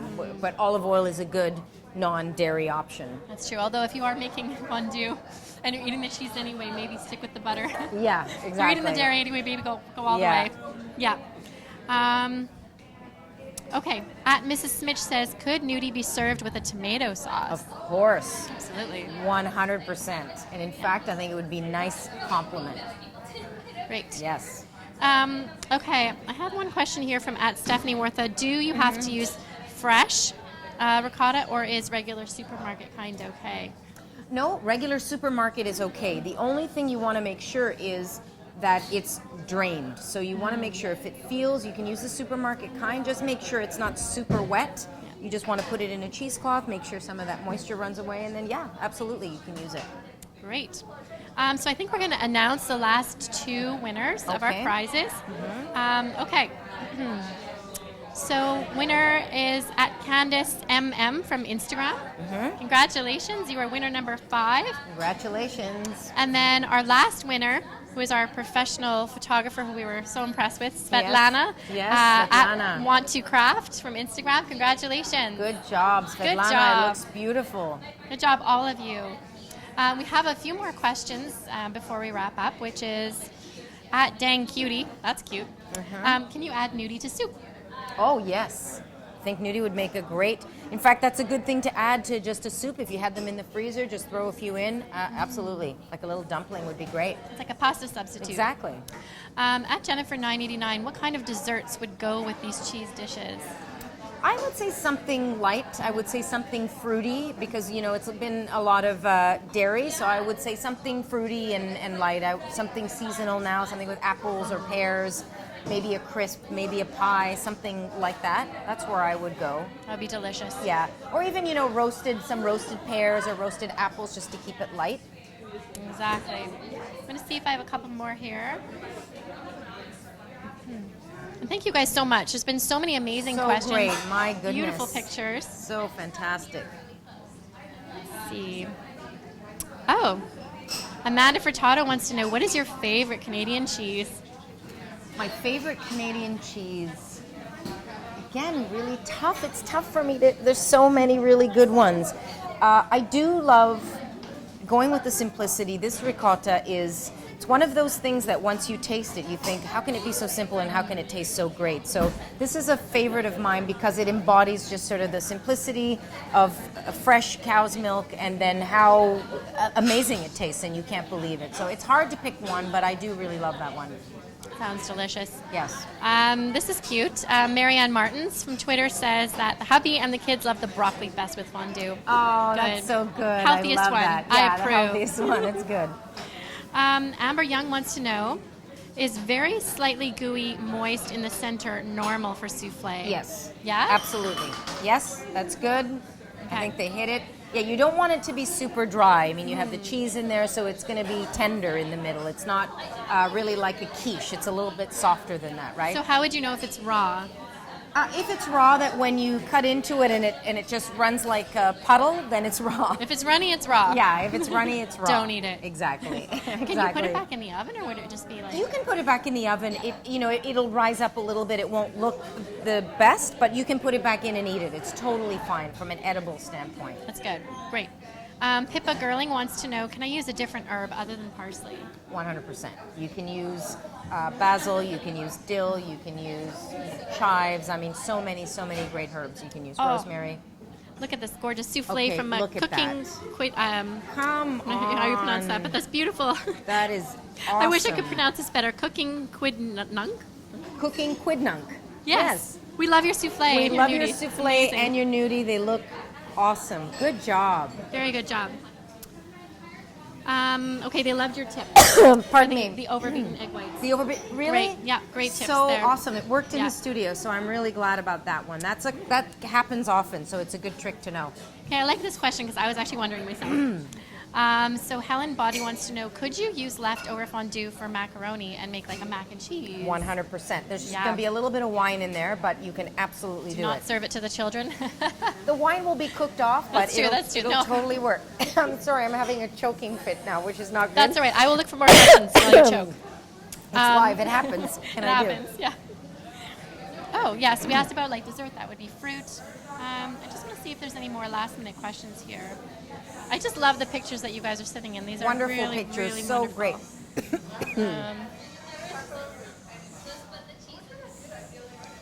Yeah, having so much fun cooking with the kids, says Shirley Lee. That's so great. I love incorporating my kids in the kitchen too. I think it's so important to get them excited at an early age. It's paramount. You know, it's a thing that, it's a life skill. Yeah. To me, it's not just something that, it would be good to do it. It really needs to be done. It's a life skill. It's a family thing. It's a thing that we all do together because we all have to eat. And I think instilling in kids a great culinary foundation sets them off for life. It really does. And conversely, the opposite is just never good. You know, they don't have the basic skills. They don't know about great food. They don't know about nutrition. Yeah, I mean, it's that's paramount. exactly. And those are the habits that they're going to take with them in their life. 100%. Jennifer Perrin wants to know, is one brand of cheese better than another, i.e. Cracker Barrel versus Kraft? It has to have the cow on it.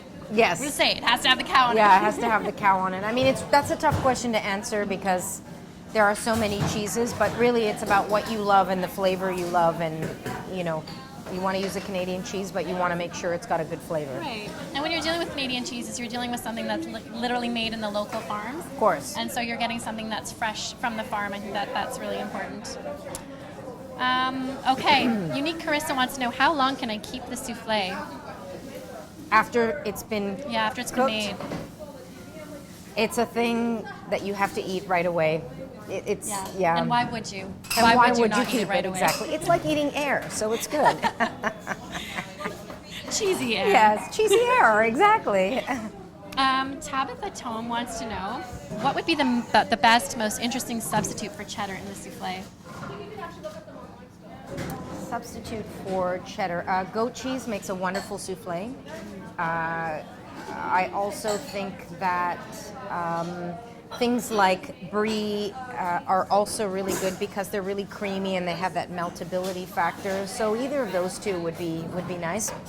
Okay. Okay, so back to that whole how long can you keep souffle? Yeah. I know we kind of said don't like enjoy it right away, but let's say you just need to put it in the fridge for a little bit. Would it last a couple of hours or? Well, what's going to happen is the texture of it is going to change completely. So it's going to, as soon as you put it in the fridge, it's going to condense and get wet, and then it's not going to have that light, airy texture. So it's really about all the elements, letting it rise and having it warm that make it great. Yeah. I mean, technically it's edible. There's nothing wrong with it, but it's not going to have those qualities. And the texture is not the same. Yeah. Okay, that makes sense. Maybe one last question here. Wine pairings for souffle. What would go well? Wine pairings for souffle, I would keep it in the white wine. I would definitely keep it in the white crisp. You know, Sauvignon, I mean, sparkling wine is actually a great complement to cheese. A little bit of effervescent. It doesn't have to be anything expensive or, you know, precious, but it can give you that really kind of a, you know, special experience. We're having souffle and a little bit of bubbly, like just a sparkling white wine, dry, nice. Love that. That would be absolutely delicious. Here's another beautiful nudie picture from Look Amber at Young. that. Gorgeous. Wow. Approved by the chef. So it makes me feel so great when I see people's pictures and that they're so excited and they taste great, because that's the whole point of this, right? Yeah. Oh, Unique Carissa wants to know, can I reheat the nudie for lunch once it's been in the garlic butter? Oh yes, Yeah, 100%. Absolutely. Just make sure that once you reheat it, don't cook it too long. You're just kind of reheating it, but yes. Great. Wow, stuff is still pouring in, but I would love to So see. great. We just have a few minutes left in our broadcast, so Okay. I'd just love to see what's going on at the table Okay, here. please do, and then we'll do a little thank you and a little goodbye when you give me the Absolutely. word. Okay, thank you. So I just said that. I'm looking around at the tables, and they're all kind of empty. So I think what's Everybody happening is good? that the Yes? nudies are Yay! filling the souffle. Hey, can I have a little piece of cheese since I'm here? So I I might as think what I'm well. gonna do is come back in a Is there couple anyone minutes, that's your and then we'll favorite wrap it here? up. They're And all in the meantime, fantastic. if you have The any Gouda last-minute is incredible, questions, isn't this it? is your chance to tweet them in.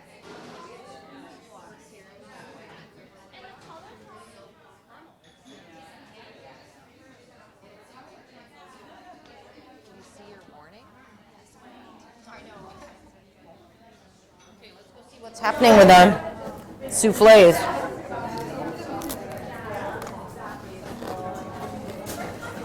Oh my God, thank you guys. Crazy chaos. Nuts. So I just need to finish this one. This one's almost done. Okay. Do I put the water in first? Yes. Or I would have Yes, definitely put the water in first. And the water should be... It's right here. You can put them in and then we'll pour the water around, actually. Do we know which one is which? They just brought both. I think these ones are both from one Oh, team. one team. Okay. Oh, because the other one is the other team, of course.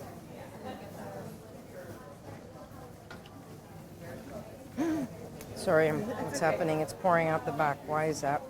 I don't know. Sure. It could just be them.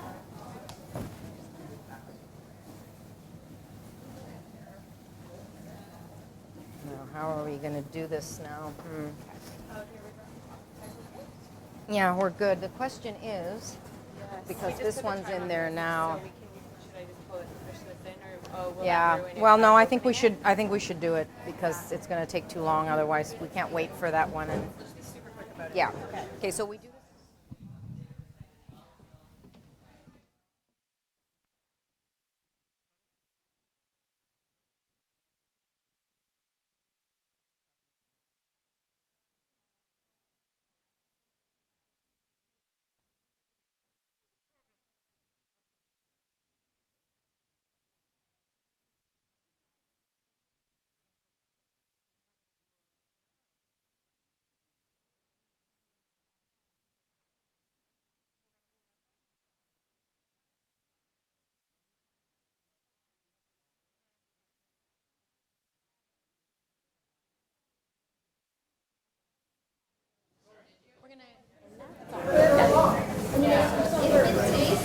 Which camera?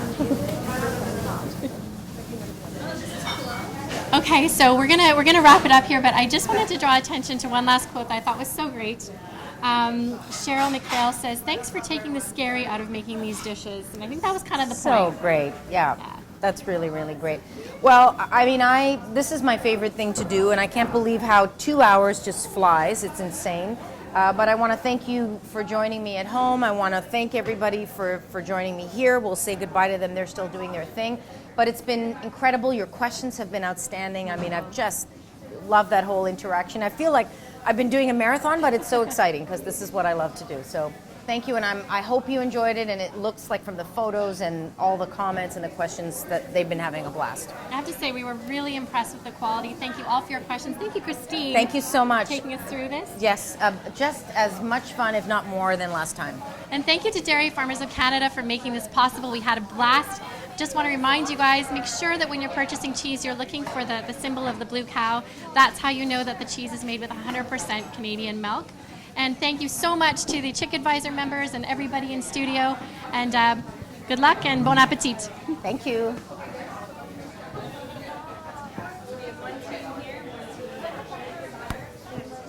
Oh la la.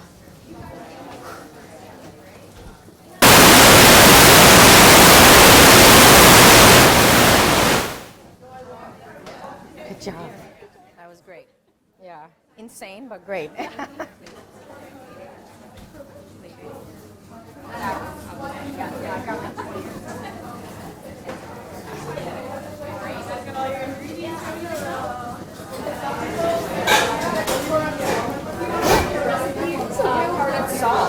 Sorry? It's a really good salt. Yeah.